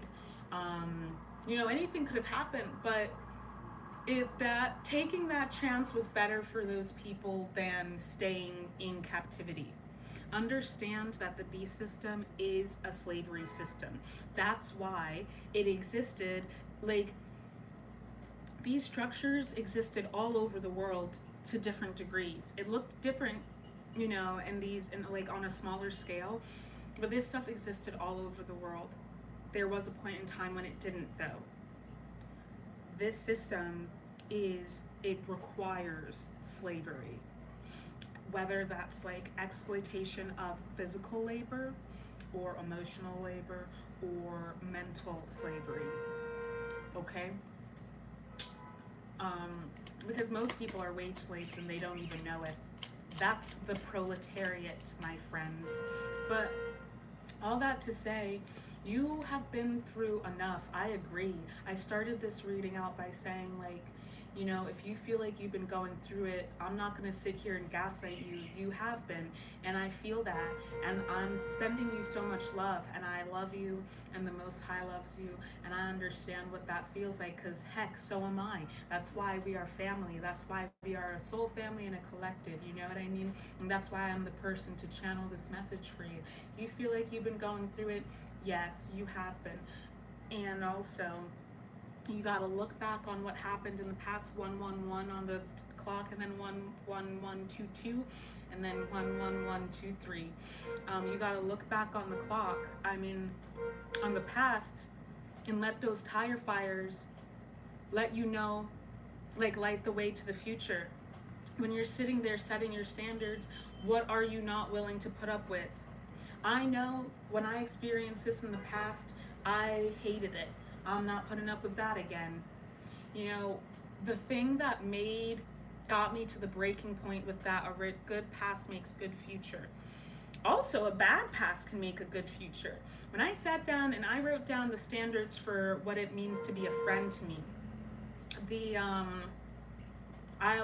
and it also, shifting the perspective on the past, like, instead of seeing it as just completely worthless, I regret that, obviously you had to go through that to learn a lesson, so you needed it. There, 11220, 11221, 11222, and then it was 11223. Obviously I needed to go through that in order to, like, learn the lesson I needed to learn. You know what I mean? And until I stop repeating the same actions that cause this chain of events to transpire, I will continue to experience the consequences of these actions, and so I can be grateful that I now have learned my lesson. And that's what youth is all about. Whether or not you're young in physical years, or whether or not somebody's young in spiritual years, and someone needs to hear this. The people who are acting like that are giving you trouble, it's because you might be ancient and they might be real young. I remember I realized one day that my mom is only like 2 lifetimes old. And what do I look like being mad at someone who's only 2 lifetimes old? Of course, the things that she did, it's justifiable that I would be mad at her.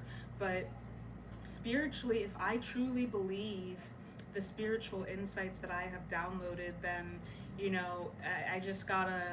I gotta find a way to forgive her and transmute this energy, turning coal, turning carbon into diamonds, and doing the spiritual alchemy to turn iron into gold.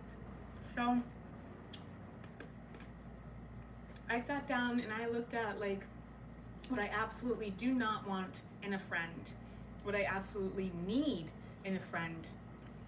And soft yeses and soft nos, hard yeses and hard nos. Soft, like I've said, is circumstantial and contextual, and hard means like this is like they're absolute. This is absolutely no or absolutely must be. Being trauma informed is an absolute need of mine. If you're not trauma informed, you and I cannot be friends, because I'm going to be the one who gets hurt. You have to think about where your consciousness is and what you're capable of. You cannot actually be friends with people who are not on the same consciousness level as you. You can't. They can't see you eye to eye. They can't reciprocate your energy. It just isn't, it doesn't work like that. It doesn't mean that you don't respect them, you don't love them, you don't like them or find them entertaining. They could be your acquaintance, they could be your colleague, you know what I mean? But y'all are not gonna be friends. It just is what it is. Least of all best friends, but I don't believe in best friends. And yeah, you gotta sit down and you gotta think about those things and create those structures and standards. When I did that is when I realized, like, yo, this person, the ex-best friend, like, they don't even fit the standard that I need for a friend, let alone a best friend, let alone a sister. Like, this has to come to an end. And I didn't take the actions necessary. And so Spirit made it so that it was inevitable and unavoidable. So I knew when it came time to deal with this other person that I dealt with today, like I said, I knew what to do, and there doesn't need to be a conversation about it. Based on her actions, she knows what's up, and she's not going to do the mature adult thing. She's had every opportunity in the past 2 years to do so, and she's not going to, as she has shown me. And because she's also modeled to me that she's very emotionally immature, has an unhealthy attachment style, and I don't know, whatever the fuck is going on with her, but I know that she's not going to be able to give me what I want, which is integrity, simple and plain. So if I'm willing to let me get these cards out. If I'm willing to just accept her for who she is and stop belaboring it and stop projecting this expectation that she's gonna be one day the person that I need her to be in order for her to be in the role of friend to Vie Darling, when I stop doing that, because like I said, that's not fair to her. It's not fair that I'm holding her to an expectation that she's not capable of meeting, and she has to live with the energy, which of course she's experiencing it. She knows, whether precognitively or consciously, she knows that she's disappointing me. She knows that she's letting me down. And she also knows that she's not in a place where she's ready to meet my standards. So why don't I just do the gracious thing, the unconditionally loving thing, and let her go from the responsibilities of meeting my expectations, because that's not her job. It's not her job to meet my expectations. Her job is to be her authentic self, just like my job is to be my authentic self. My authentic self knows that she can't be that to me, and has known for a while. Forgiveness is self-healing, because remember, you are the good spirit, yes, of creation, yes, exactly. I will always, always, always love this person. We were friends for 13 years. And we grew up together, essentially. We were kids when we met on Twitter in 2011. We were. I think I must have been I graduated when I was 17. So I was either 15 or 16 when we met, Oh my God. It had to have been 16, because like I said, I'm 29 this year. I was 16 when we met. Like, we have been through so much, and I'll say this much, like, we both have grown, but I have grown a lot more than she has, and that's okay. To each their own. You know, that's my journey, that's her journey. It is what it is.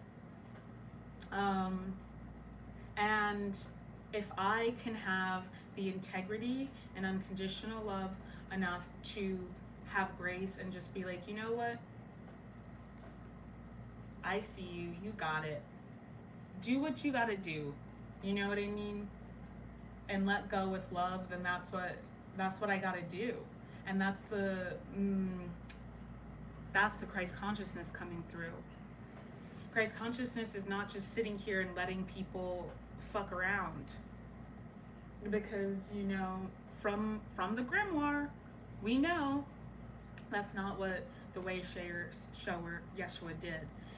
And he wasn't the only one. It is a consciousness that people embody. I think some say Kuan Yin also, but he wasn't the only one. That's all I'm gonna say about that. But as our prime example, he held people accountable, and that is why they did not like him. And that is something that a lot of us experience because we tell the truth and we reflect back the truth. Some people, you don't even do anything, you just exist as you are, and it reminds people of their shadow. You might even never have even met. It's like people online, right, who hate on like celebrities or influencers. I hate that person. Da da da da da. And it's like, well, what exactly about them is making you hate them? And they're just like making up all this stuff. The person hasn't done anything at all, but they are just obsessively hating them. And the scary part of it is when you forgive someone, their karma comes twice as hard. Well, there you go. For those of us who still have a vindictive streak, that's very helpful to know. And that's honestly part of why, like, I don't seek revenge. Despite my 4 Scorpio placements, I no longer seek revenge. I used to really seek revenge. I was crazy, but I was deeply traumatized.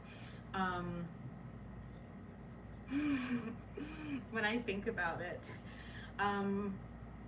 yeah, I would just like go off. Like, if you hurt my friends, like, I would really beat the shit out of people. In elementary school, I kicked a kid down a hill for like hurting my friends and like trying to bully us. I don't do things like that anymore, but because I've grown up. But I was really angry and I needed to get my anger out somehow, and it was like, you picked the wrong nerd to try to come up against. But yeah, I used to seek revenge, and now I don't, because I realize it's bad enough to be who you are. Because I've been where people are, where they're so scared they can't help but lie, where they're so scared they can't help but be a false version of themselves, like compulsively harming myself by being disingenuous. I've been there before, and I understand the suffering that is. And let me tell you something, you being who you are, hurting me with my rank, good luck. To that person who did that baneful magics against me, you thought I wasn't ever gonna find out that it was you? Some of y'all ancestors literally worship me. Like, come on. Good luck with all that. We don't even have to send back the energy to them. And something that I've been channeling a lot lately, I just keep forgetting to say it, but some of you, this is for your rank, and some of you it's not. Sometimes don't send back the energy, because if you send it back, they will use it again. Some of you know who that is. Some of you, you don't have the authority and rank to send back, to reverse the spell and to send it back to them. I've been seeing a lot of people saying that like their ancestors showed them to like how to use the energy that they send at you. For me, I used to be like, I'm just blocking all of that shit. I don't want to use your nasty, low vibrational ass energy in my favor. I don't want anything to do with that. But some of you need to hear this message. If you check in with your spirit team, and if you are of that rank and authority, don't even send it back. And if you're going to like declare against it, declare that it be transformed, that they may never be able to use it again. Okay, declare that. But yeah, so you have to make a decision. Queen of Swords and Strength in reverse. And this is going to allow you to live a life of softness and live a life of ease, whether or not you were born in whatever, whatever reproductive organs you have.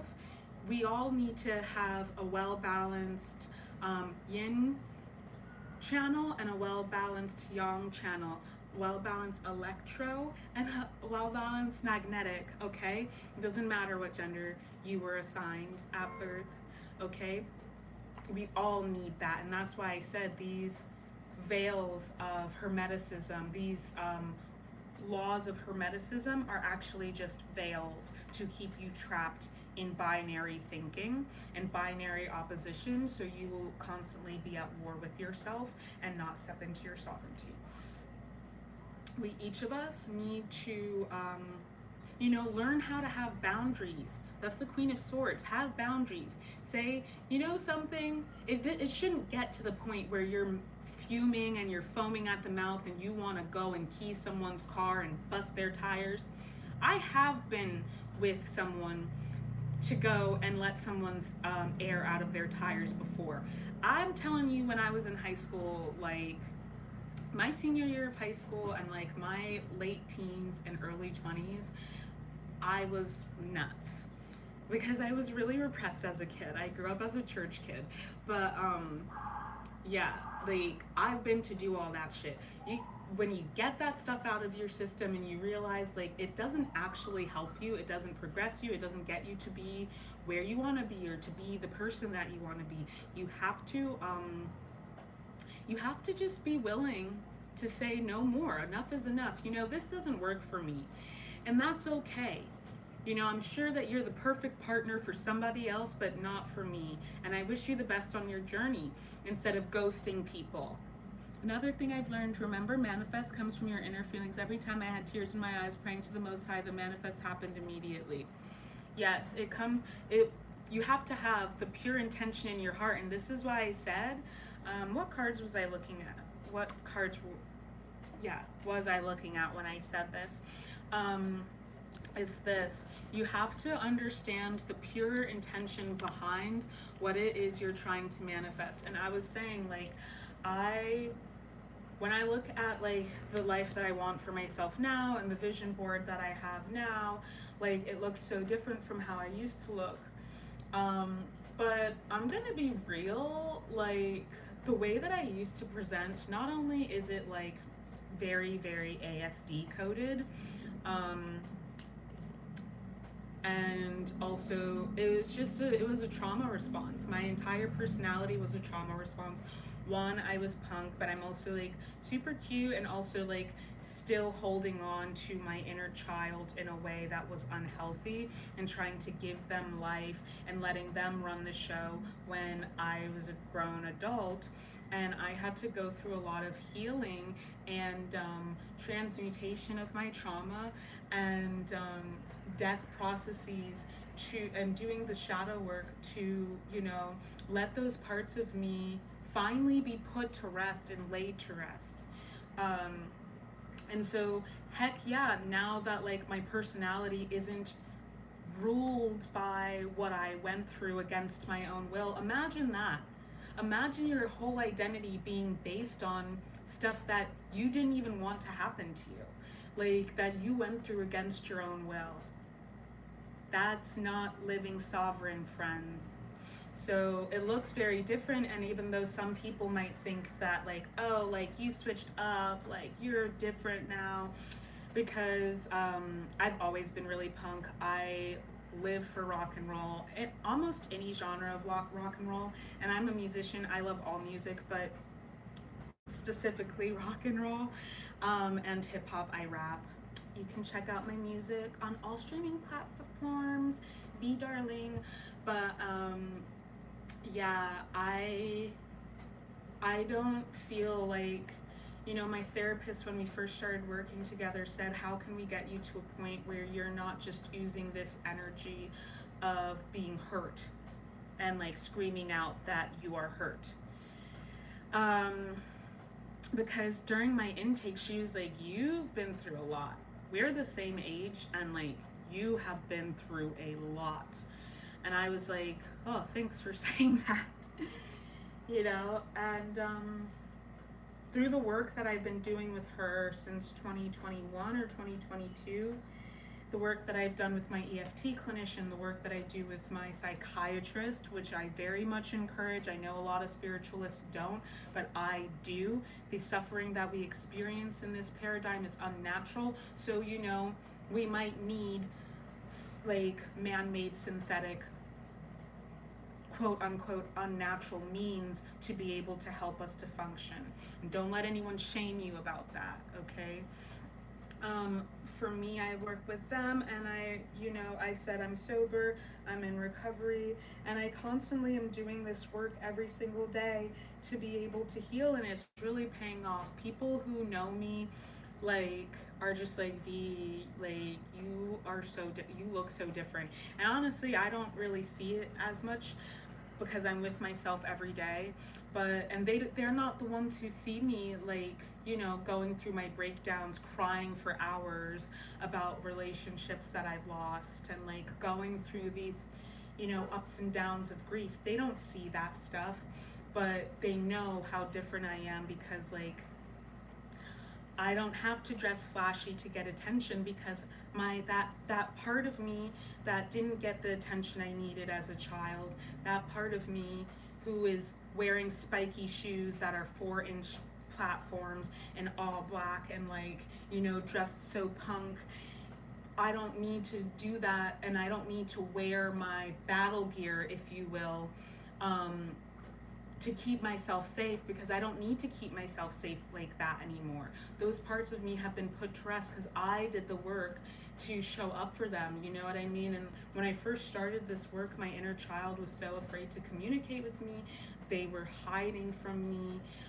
They were not direct with me, and that we have developed over time, working with my EFT clinician and my therapist and doing my shadow work, you know, ACA is something that you can do if you need free help, especially.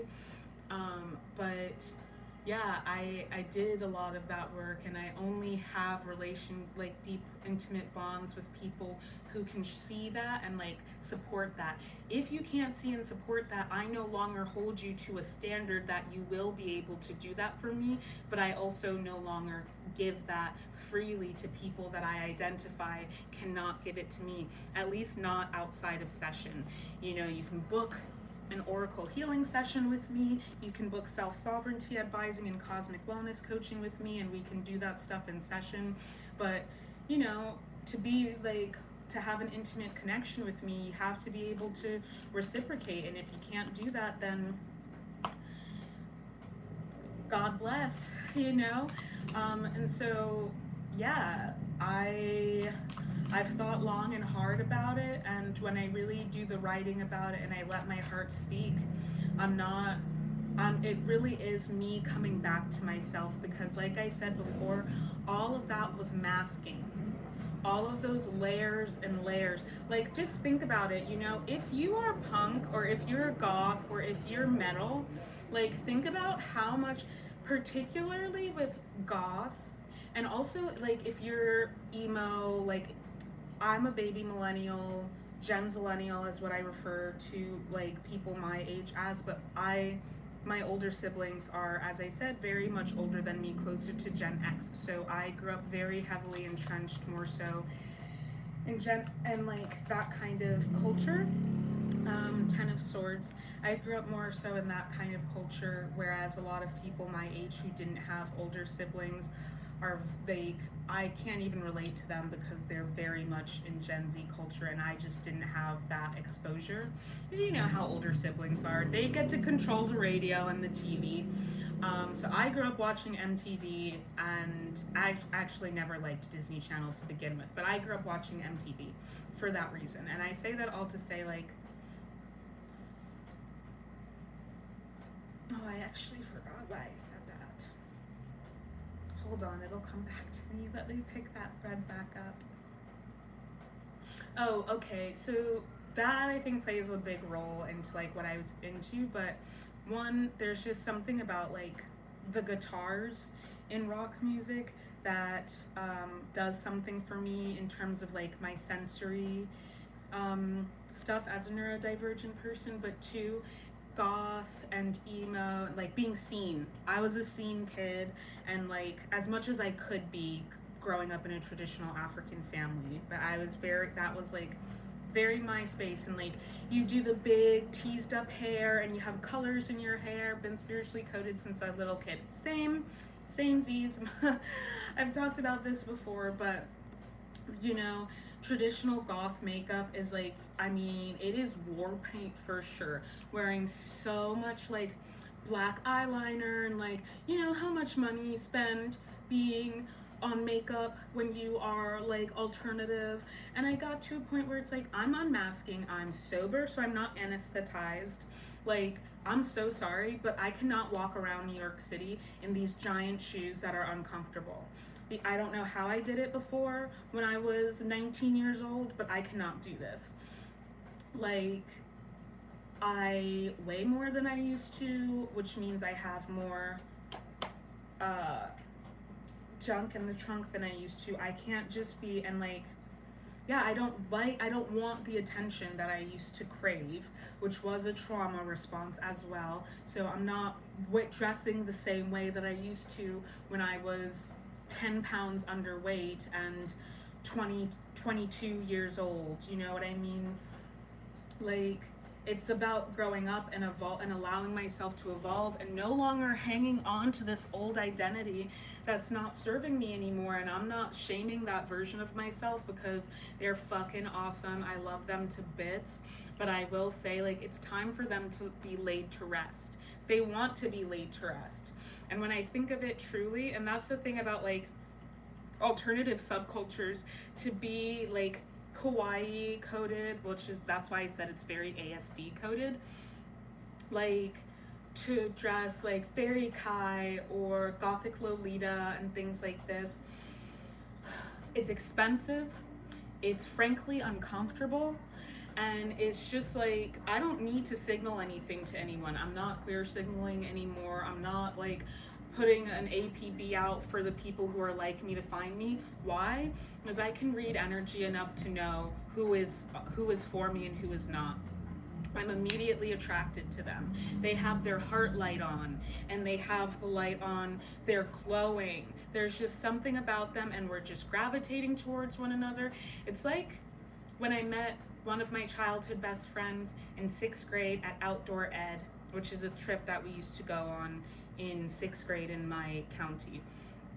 And we were like sitting on a bench in front of the boys' cabin, and we were looking in the bench. We'd never talked before. I don't even think I'd ever seen her before. And she's like, those boys are so bad at art. I don't even know why they try. And I was like, I know, I feel the same way. And then she's like, do you want to play a game where we guess what song we're singing? And I was like, yeah. And then she starts like singing this anime song, and she's like, oh, sorry, that's an anime song. And I was like, you like anime? And she's like, I was like, yeah, I love anime. Or she said that, and we were best friends from that point onward until like two years ago. I've talked about that relationship before. I don't need to get more into it. I'm gonna close my window, and I'm also going to turn the light on.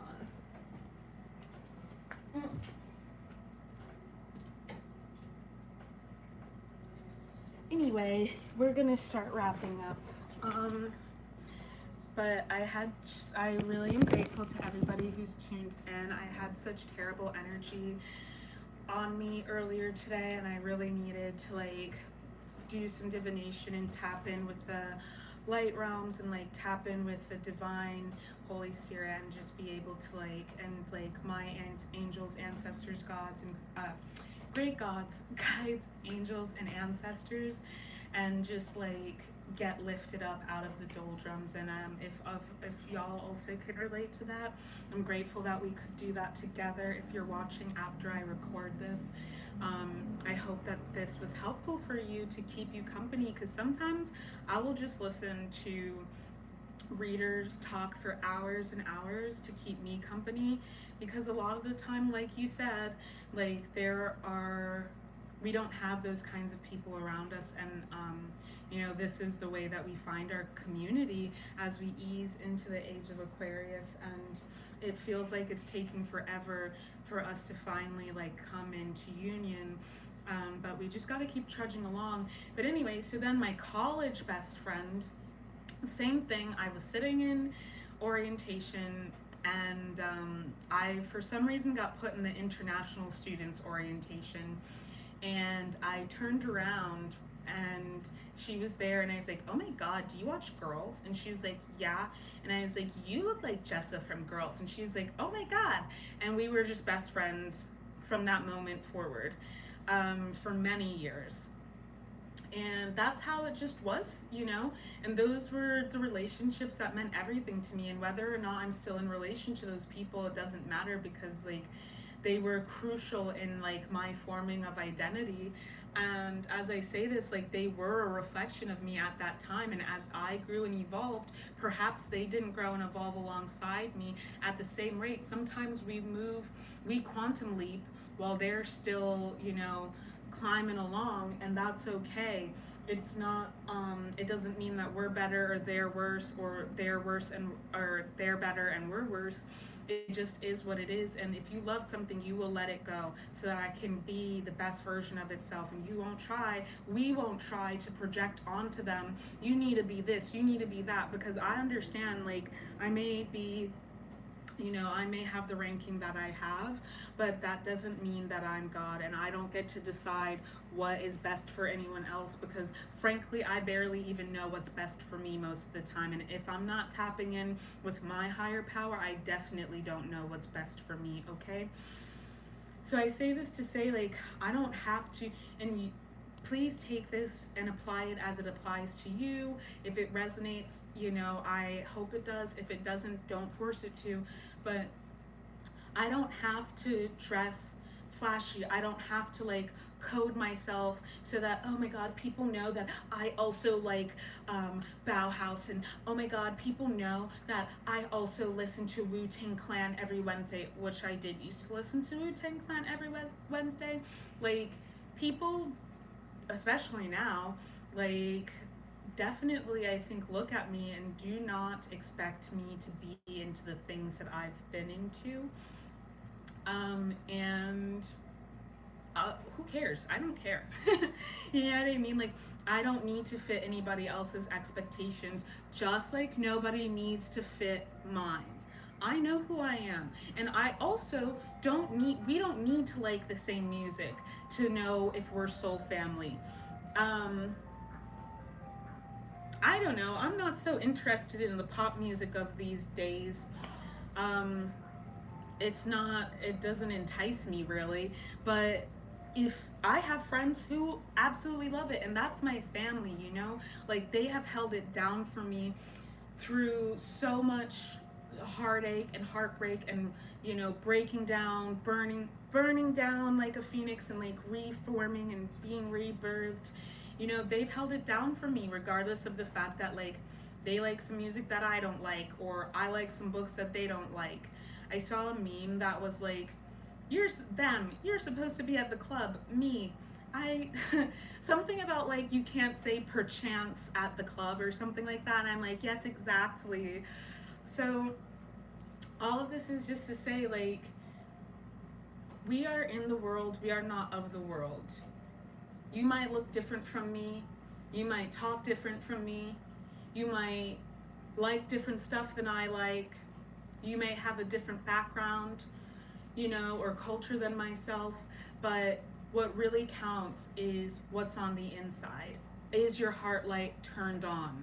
Because if your heart light is turned on, we are going to be we're going to have the same ethics, we're going to have the same principles, we're going to have the same values, and frankly, it is most likely that we're going to be going towards the same vision. Maybe not in the immediate, maybe not next year or tomorrow or 4 years from now. This is why when I do workshops, with my intention setting and manifestation workshops, and with my workbook, I push my clients and the participants to think about what it is you want to see 400 years from now, because that takes the ego out of the equation. You're not going to be incarnate in this body 400 years from now. You might be reincarnate 400 years from now, but you know, you won't be this version of you. And 144 on the timer and 14434 or 33. My grandfather, when he used to make plans for our country, he would plan at least 100 years out. And I guarantee you he didn't live 100 years out because he's dead.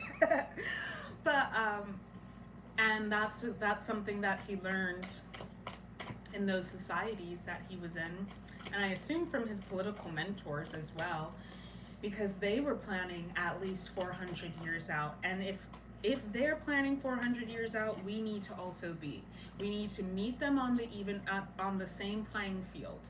We need to meet them with the same level of strategy and sophistication. So playing dumb is dumb. That's what I'm going to leave it at. 7 of Pentacles in the reverse. The opposition, the adversarial energy, that the obstacles, the blockages that we are bumping up against in the 3D, when we dissolve those manifestations within ourselves, we will then they will not be able to manifest in our reality. They simply won't. You know, there are certain people, you may notice that, like, when you stop vibing with somebody and you finally actually cut them out of your life and you let them know, because if they don't know that you're not fucking with them anymore, they're thinking about you, your ethereal connection is still there, and they are still magnetizing you. But if you cut them out and you let them know it's over, and you pull cords, you clear the energy, most likely y'all might even live in the same neighborhood and you will never see that person. Like, you might even forget that they even ever existed. You know what I mean? And I want to encourage some of you, like, people from your past, be very mindful, because we are in Mercury retrograde shadow period right now, and it's retrograde season. The Mercury retrograde is going to last until the end of the month when it starts. Is it starting this week? I don't think so. I think it starts next week. Yeah, it starts next week. This is not the right page. Give me a second, folks. I'm gonna make sure for you when it's starting. Oh, I actually have it on this page. Mercury will be retrograde on. Oh, wow. What? Did I already pull the insights for August? Oh, yes, I did. Silly me. It starts August 5th and it lasts until the 28th. So the energy is slowly coming in, but officially retrograde shadow period is 2 weeks before and 2 weeks after. So it's going to be like the second to last week of July, obviously up until August 5th. But I would say be cautious and conscientious of this energy. Now, people are trying to manifest you. They're thinking about you. They're actively using manifestation principles. That, like, one, as I said, more people use magic than you would think. Use witchcraft. Let me be clear. Use witchcraft than you would think. And a lot of people use manifestation practices. Manifestation practices are essentially manipulation of the quantum universe through our intentional use of our mental faculties. That's the electromagnetism. That's what they teach anyways, that's what I teach in co-creation, but that's essentially what manifestation is about. Queen of Swords, again, you are the master of your mind. If you find yourself thinking of obsessively about someone, or just habitually about someone, and you know that you got to be able to discern what is you and what is not you, right? They might be trying to manifest you, and you have to work against that. I would immediately pull cords and remove cords. Whether you do that energetically or through candle magic, that's up to you. But you're dealing with your energy. When you're dealing with your energy, you have every right. It's when you start dealing with other people's energy that you start to get into trouble. Look, we get the Magician in reverse and the Tower. For the people who've been trying to manipulate your energy, whether or not they felt like they were doing something wrong, but trying to manifest people, especially with that SP, special person type manifestation, that is impeding upon people's free will. Okay, and I definitely can feel when people are intentionally, mainly cis men, try to manifest me, and I can feel them doing it. I can feel them laying down, meditating, and trying to astrally manifest me, or put me in an illusion, as 𝗪𝗍 𝗪 of Spirit Guide Intuitions would say. But she's right, that's exactly what it is. To make me feel oh my God, maybe me and this person are supposed to be together the whole time. Meanwhile, I know that we're not supposed to be together. I know that, but I'm sitting here what is happening? Yeah, pull cords. Block them. I'm not gonna say, for some of you, you gotta ask your great gods, guides, and ancestors if you, and the Most High Divine Creator, if you have authority to do binding, to bind them from doing anything against you, in which case you would do a freeze, or a jar in the freezer. But not all of you have that, because some of you can't be trusted with that kind of power.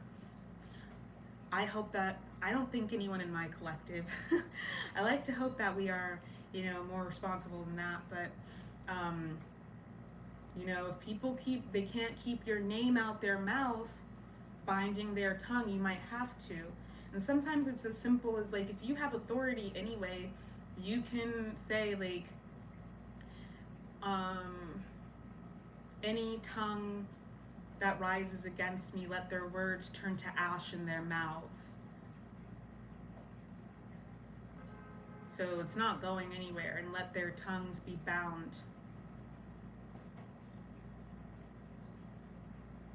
Let them fall upon their own swords. These declarations, so have I spoken, so shall it be, and so it is. You can say that in your prayers, especially if you pour libations. You can say that in your prayers. I don't know, I read for people who are of a higher ranking. I don't just read for mundanes, I particularly read for outliers. So you can say that, but these people who've been manifesting against you, or trying to manifest you like a genie in a bottle, they are receiving their karmic retribution. Have no fear. But you might feel people thinking about you a lot in this time, and it is because they're gonna try and spin the block. They're gonna try and come back around. Some of them, they feel sorry because they see you glowing. You've glown up. The fire of your pyre has illuminated you, and you're not shiny. They were looking for shiny. But they've been disabused through their consciousness evolution, through their ego death. They've been disabused of the veils of illusion that made them have shiny shiny thing syndrome or shiny person syndrome. And now they're looking for those who glow from within, and they see you and they're like, oh my God, I need to go back. That person was so worth it. No. You have to be discerning. I think nobody who's spinning the block is worth it. That's what I'm hearing. Like, I feel like there's soft yeses and soft nos in this, where it's like contextually some of them might be, but at least for this week, no. There's no rebirth with these people. There's no rebirth with them. There's no new life that can be made with them. So don't fall prey, because I see that they're good on paper, but they're not. And it's like, oh, you know, I'm so glad that this person like has come to their senses. Honey, if they missed you the first time, I guarantee you they're not on your level this week. And you all know that it's someone I'm specifically talking about, and it's coming up in your mind, their name, their energy, their look, whatever is coming up for you. It's not going to be everybody. You know who I'm talking about, specific to you. Listen to your intuition. That's not your friend. That's not your divine counterpart. And this is what this has all been about, is the divine counterpart. If you are and this is about scarcity mindset. If you think that you are just going to experience scarcity forever because you don't have hope and you don't have faith and you don't believe in the covenant, which some of you've had warfare. I'm hearing warcraft. You've had war, like they've been waging war against you in the ethers to make you feel demoralized and like to lack belief and faith. Your faith is being tested, is what I'm hearing. But the Chariot, 5 of Wands in reverse, the High Priestess in reverse, 4 of Swords. This Lion looks demonic. You got to stop being at war with yourself, and you don't need to sit around and check with your intuition and watch every reading. You know you need to stand on business, because it's karmic. That's all that is. In some of you, you need to do a ritual to get rid of this energy. If you're ordained to do it, not everybody is. Some of you aren't. But those of you who are, you need to. And if you're not, you need to find a light worker. You need to find a priest or a priestess. I didn't say you need to find a sorcerer or a baneful witch. I said you need to find a priest or a priestess who works for the Most High and have them do it if they're anointed. And it is urgent, because this is their karma. But because it was free will that put it on you, free will has to take it away. You have to make the choice. This is like mind control entities from the marine. Do we need a path or God's heart? Can you explain your question, Sam T? I don't know what that means. King of Cups in reverse. This is what I was talking about. Atlantis, vampires, these contracts are being broken, and they're doing anything to trap folks.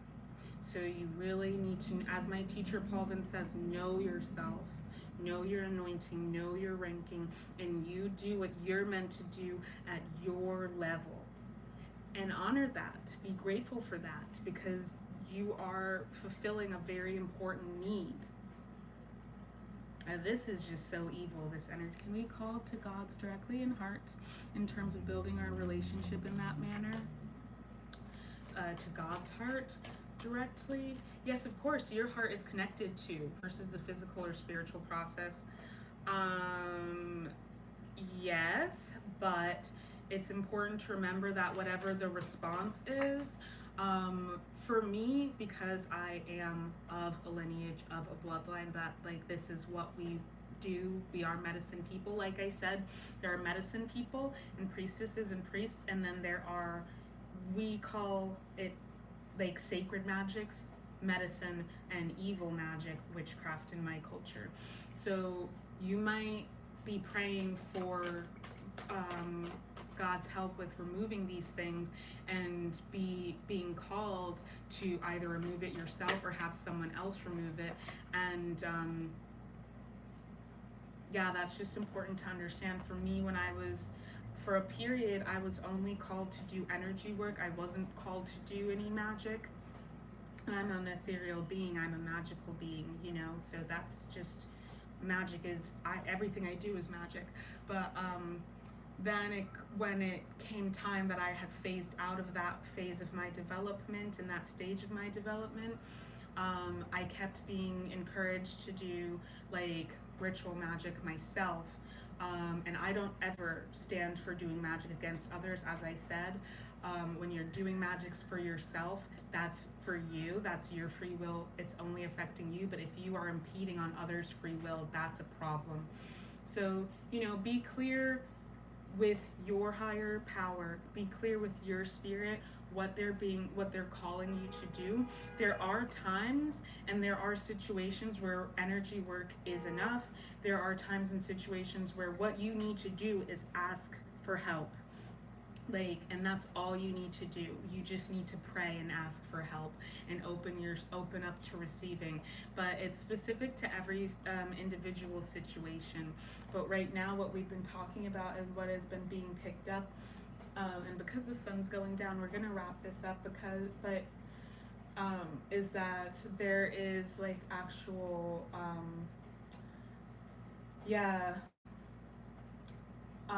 there's a lot of baneful magics that are being thrown at us. And for those of us who are anointed to be able to do this kind of magic, like I said, not everyone is, but if you are, it is your job to do this protective work, to dismantle this energy. Because in my experience, and this is just a normal part of my culture, but in my experience, most of the time prayer is not enough to get rid of magic. Most of the time it's just not. So that's that. I hope that that's helpful. Four of Cups in reverse, it is a dissolution of this is a dissolution of karmic curses, ancestral curses. Call on your ancestors because they want to help you. They want to help liberate you from the bondage that they may have been the ones to start. 16116. Eight of Swords. If you feel stuck and trapped, like I said, do that inner work. And we get Temperance. Be patient, Hermit. Right now, I feel like, honestly, throughout Cancer season, it's a very insular time. It is about the home, the domestic space. And you are your home. Your body is your home. So taking care of yourself, being gentle with yourself, because a lot of that global curse work is coming up to be removed. Okay. And the last thing that I want to speak on, well, it seems, Tyrone, you seem to know a lot about this stuff, but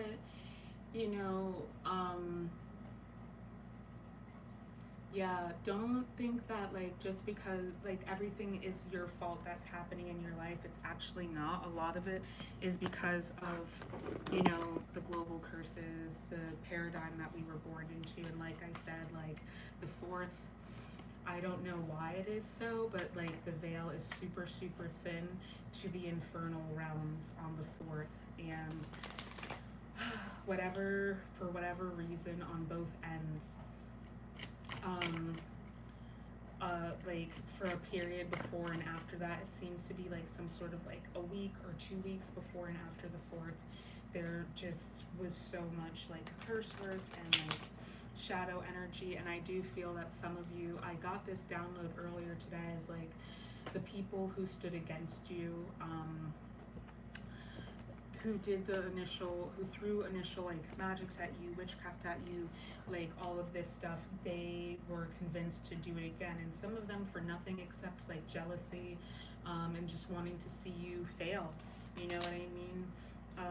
And So if you've been feeling like you were fine for a long time, but then like you got attacked again or something, this is why, and you do need to do whatever you need to do to remove it at this time, this week. Like I said, you know, spiritually cleanse your living space, spiritually cleanse your own body as much as you possibly can.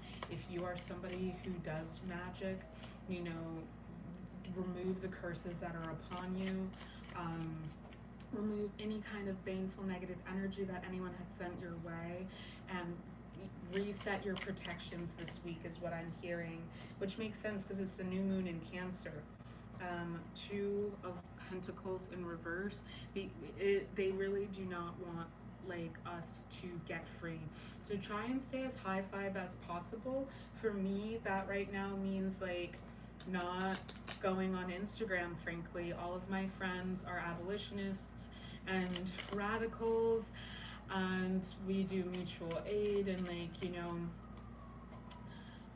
fight for justice, the pretty guardian of justice. Pretty sailor guardians of justice. But I can't see any of that stuff right now because it's just really upsetting and triggering for me, and I have too much spiritual work to do on myself. I would also really encourage you to not watch anything. Like, don't watch the debates right now. Don't tune into any of that stuff. Do what you want. I'm not gonna stop you from doing anything. Like I said, like, I know, unfortunately and fortunately, I know a lot about politics because of my family, but I'm really encouraging you, at least for this week, and like, I'm hearing the next 2 months, do your best to avoid that stuff right now, and I will explain why. If you've never seen True Blood, I will make this example. People say I don't sound like I'm from the South. Maybe they've never heard a Southern person before, but if you've never seen True Blood, this is why. Watch in season 4, I don't remember what episode it is, but it is when Antonia and Marnie they do necromancy to get all of the vampires to walk out and to meet the sun, and the ones who haven't chained themselves down end up doing it. And one of them, Beulah Carter, she is the next door neighbor of one of the like secondary characters' mom, and she walks out and she like meets the sun, and they're like, oh, I knew she was a vampire, blah blah blah. And so Vampire Bill, who is the vampire mayor of the town, well, I think he's not the actual mayor, but he's the king of Louisiana.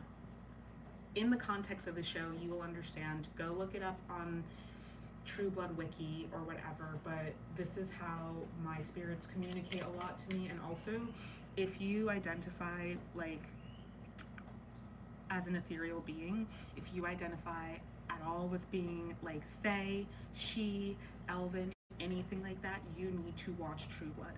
You need to watch it because it will be one of the most life-affirming experiences. I swear to God, like, I swear, let me not swear. For me it was. But yeah, so Vampire Bill, because they can use their eyes by looking into your eyes to do a glamour. Some of you, this is what, be very careful. Be very careful because people are really going to be trying to put you in a glamour the next week or so.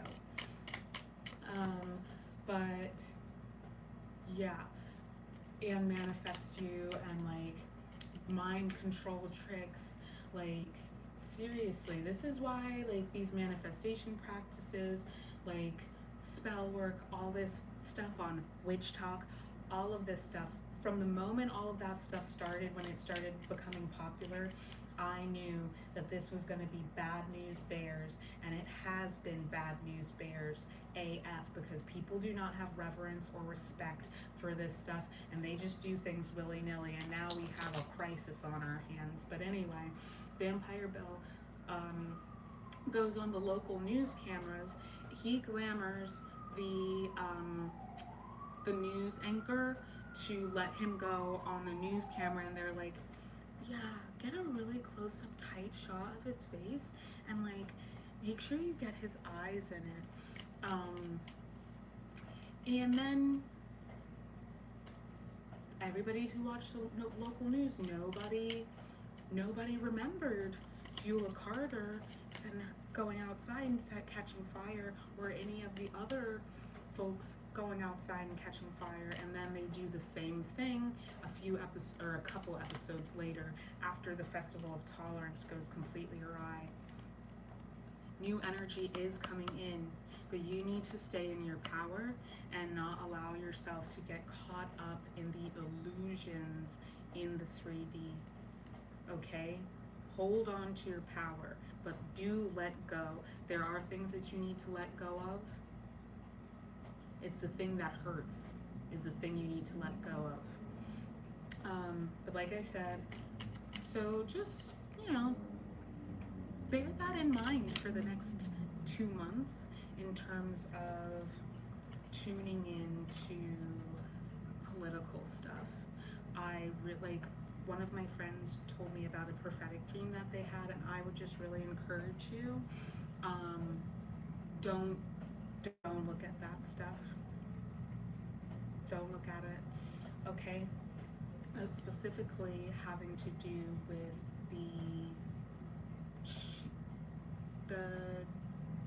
I don't know what they call it, the one who resides in the White House, let's put it that way. Don't look. And don't even listen, seriously, don't, okay? And Spirit, is there anything else that you want to convey? I don't think that they want to convey anything else, because there are some surprises that are on the way, but trust and believe that the hardship is coming to an end. The worst is already over. It's time, by facing the reality and the truth and acting from that, like I said, Wands and Pentacles on the board, by facing the reality and the truth and finally just making a decision instead of, should I stay or should I go? Go. You're gonna set yourself free.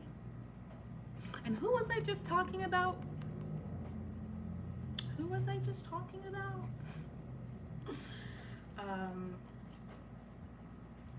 Discernment. Know thyself. Other people may not like your truth, but I'm gonna just be honest, I don't really even respect the minds of people who don't believe in magic, because it's why would I listen to you when I know what I know? I've seen what I've seen. I've done what I've done. You need to put your personal truth first, because otherwise you are not walking in alignment with your most high divine creator, okay? Things are moving forward, and they're going to move forward very quickly when you just allow yourself to face the music of what you didn't want to admit to yourself. And I'm telling you, it has to do with your past, your karmic past. So probably has to do with your childhood. You might want to look in your birth chart or your progress chart, progress it to this week. But you're going to want to look in the first house and in the fourth house. Collectively, we have Jupiter and Fortuna and Gemini in the first house, and it's all those high vibrational philosophies and higher knowledge and that sophistication, the ways that you stood out as being advanced and more knowledgeable than those around you when they persecuted you for that stuff. That's the stuff that makes you special and unique and powerful. And this is the stuff that you need to be doing shadow work around this week, because those are the blockages to receiving that you need to overcome, okay? And just start doing the shadow work.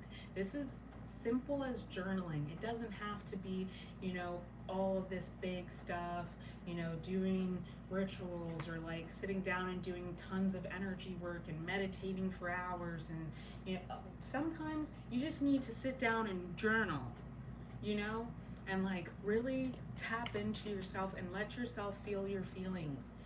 Sometimes that's what you got to do. So like I said, mind mapping, vision work, but really it's going to be mind mapping. If you get stuck, you can use your tarot deck, or you can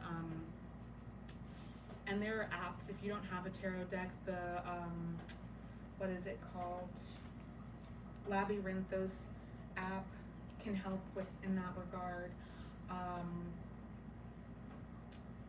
And I said you can do bibliomancy if you want. You can use any kind of book. I like to use my book of stones because it will show me crystals. That can be very helpful.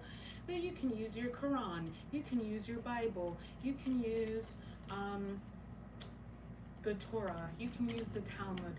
You can use whatever spiritual book. You can use the Vedas. You know, any spiritual book that you want to use, you can use. If you want to use the Kybalion and the Emerald Tablets, actually that might be very helpful. But use whatever works for you, and you can do that, and that can also help you to find what it is you're looking for. But it really is about tapping, amplifying the frequency of joy and tapping into that inner child. So coloring is going to be very helpful, playing outside, playing with toy cars I'm seeing. Watching Studio Ghibli movies might help, like, you know, decorating cookies. I'm seeing somebody making Halloween cookies, those sugar cookies from Pillsbury that have, like, they have the holiday ones that are already, like, in the circle, and they have, like, a pumpkin on them, the ones I'm seeing. Sometimes they have an Easter egg or a Christmas tree, but I'm seeing a pumpkin, and I'm seeing someone watching Halloween Town. So it is the spooky inner child, it is the dark inner child. Okay, so the dark feminine, dark masculine, which is not the same as the shadow, and it is also not the same as the toxic or unsacred, right? But the dark expression that you may have been persecuted for as a child, it's time for you to sit with that child and love them. You know, like I said, I grew up in the church. I grew up in an extremely strict Methodist family, and my dad's family was Southern Baptist, and I am one of the chosen in my bloodlines, and I inherited, me and all of my siblings, we have powers, but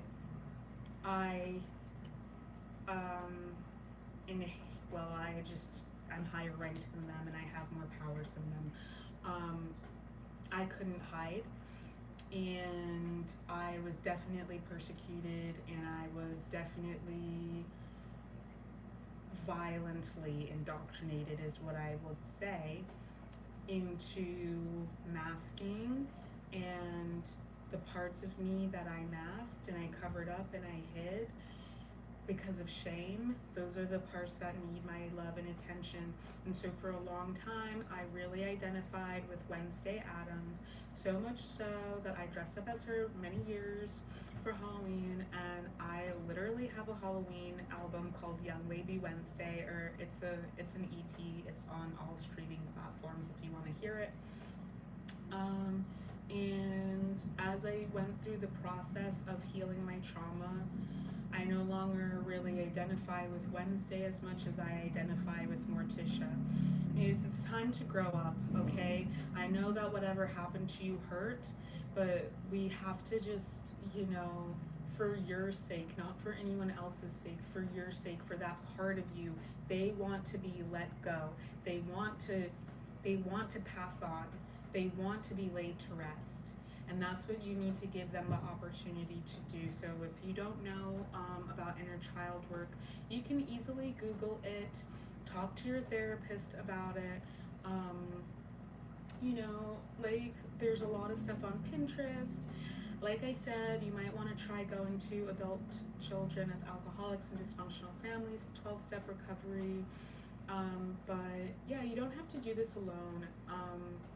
You can also book a session with me, but honestly, right now, I feel like doing exorcism work and shadow work to the extent that I have in the past few weeks has, like, really made me a target for infernal energies, and it's been really stressful the past week after I did that kind of work for somebody. So I don't feel like doing that right now, but I'm definitely available for readings. I guess right now I'm just not super interested in doing oracle sessions, but I am here for readings. And yeah, outside of self-sovereignty coaching, if you purchase a package for self-sovereignty advising and cosmic wellness coaching, that I can help you with, because we are building your shadow work practice for you to do that work. But I'm not available for exorcisms, I'm not available for energy work. I'm dealing with enough on my own, and I had to go like reach out to my shamans and have my teacher go to a shrine and stuff, so yeah. But I love you all truly and deeply. This is all that Spirit has shared with me, and I look forward to hearing from y'all. I know that like my Instagram for the Aetherium has not been active for a while. I really needed to figure out like what I was doing over there, and it's become more clear, so it will be soon, but you can follow there. And you know, these are the kind of conversations that we have in the Crystalline Library. If you are interested in joining my Discord server, which is an archive for this stuff, you can reach out to me by email. That is not something that I give out willy-nilly. What else? Yeah, definitely check out my Substack, vdarling.substack.com, for the astral insights for this week. And yeah, I haven't really been on TikTok lately. I just feel really repelled from it ever since I haven't been able to go live. And I don't know, there's just a like kind of edgy energy over there lately. It seems really hateful right now, and I don't need that in my life. So I haven't really been online. But yeah, I'd love to keep in touch with y'all, and I appreciate you all. I hope that you have an amazing week, and I will see you sometime later. Peace. And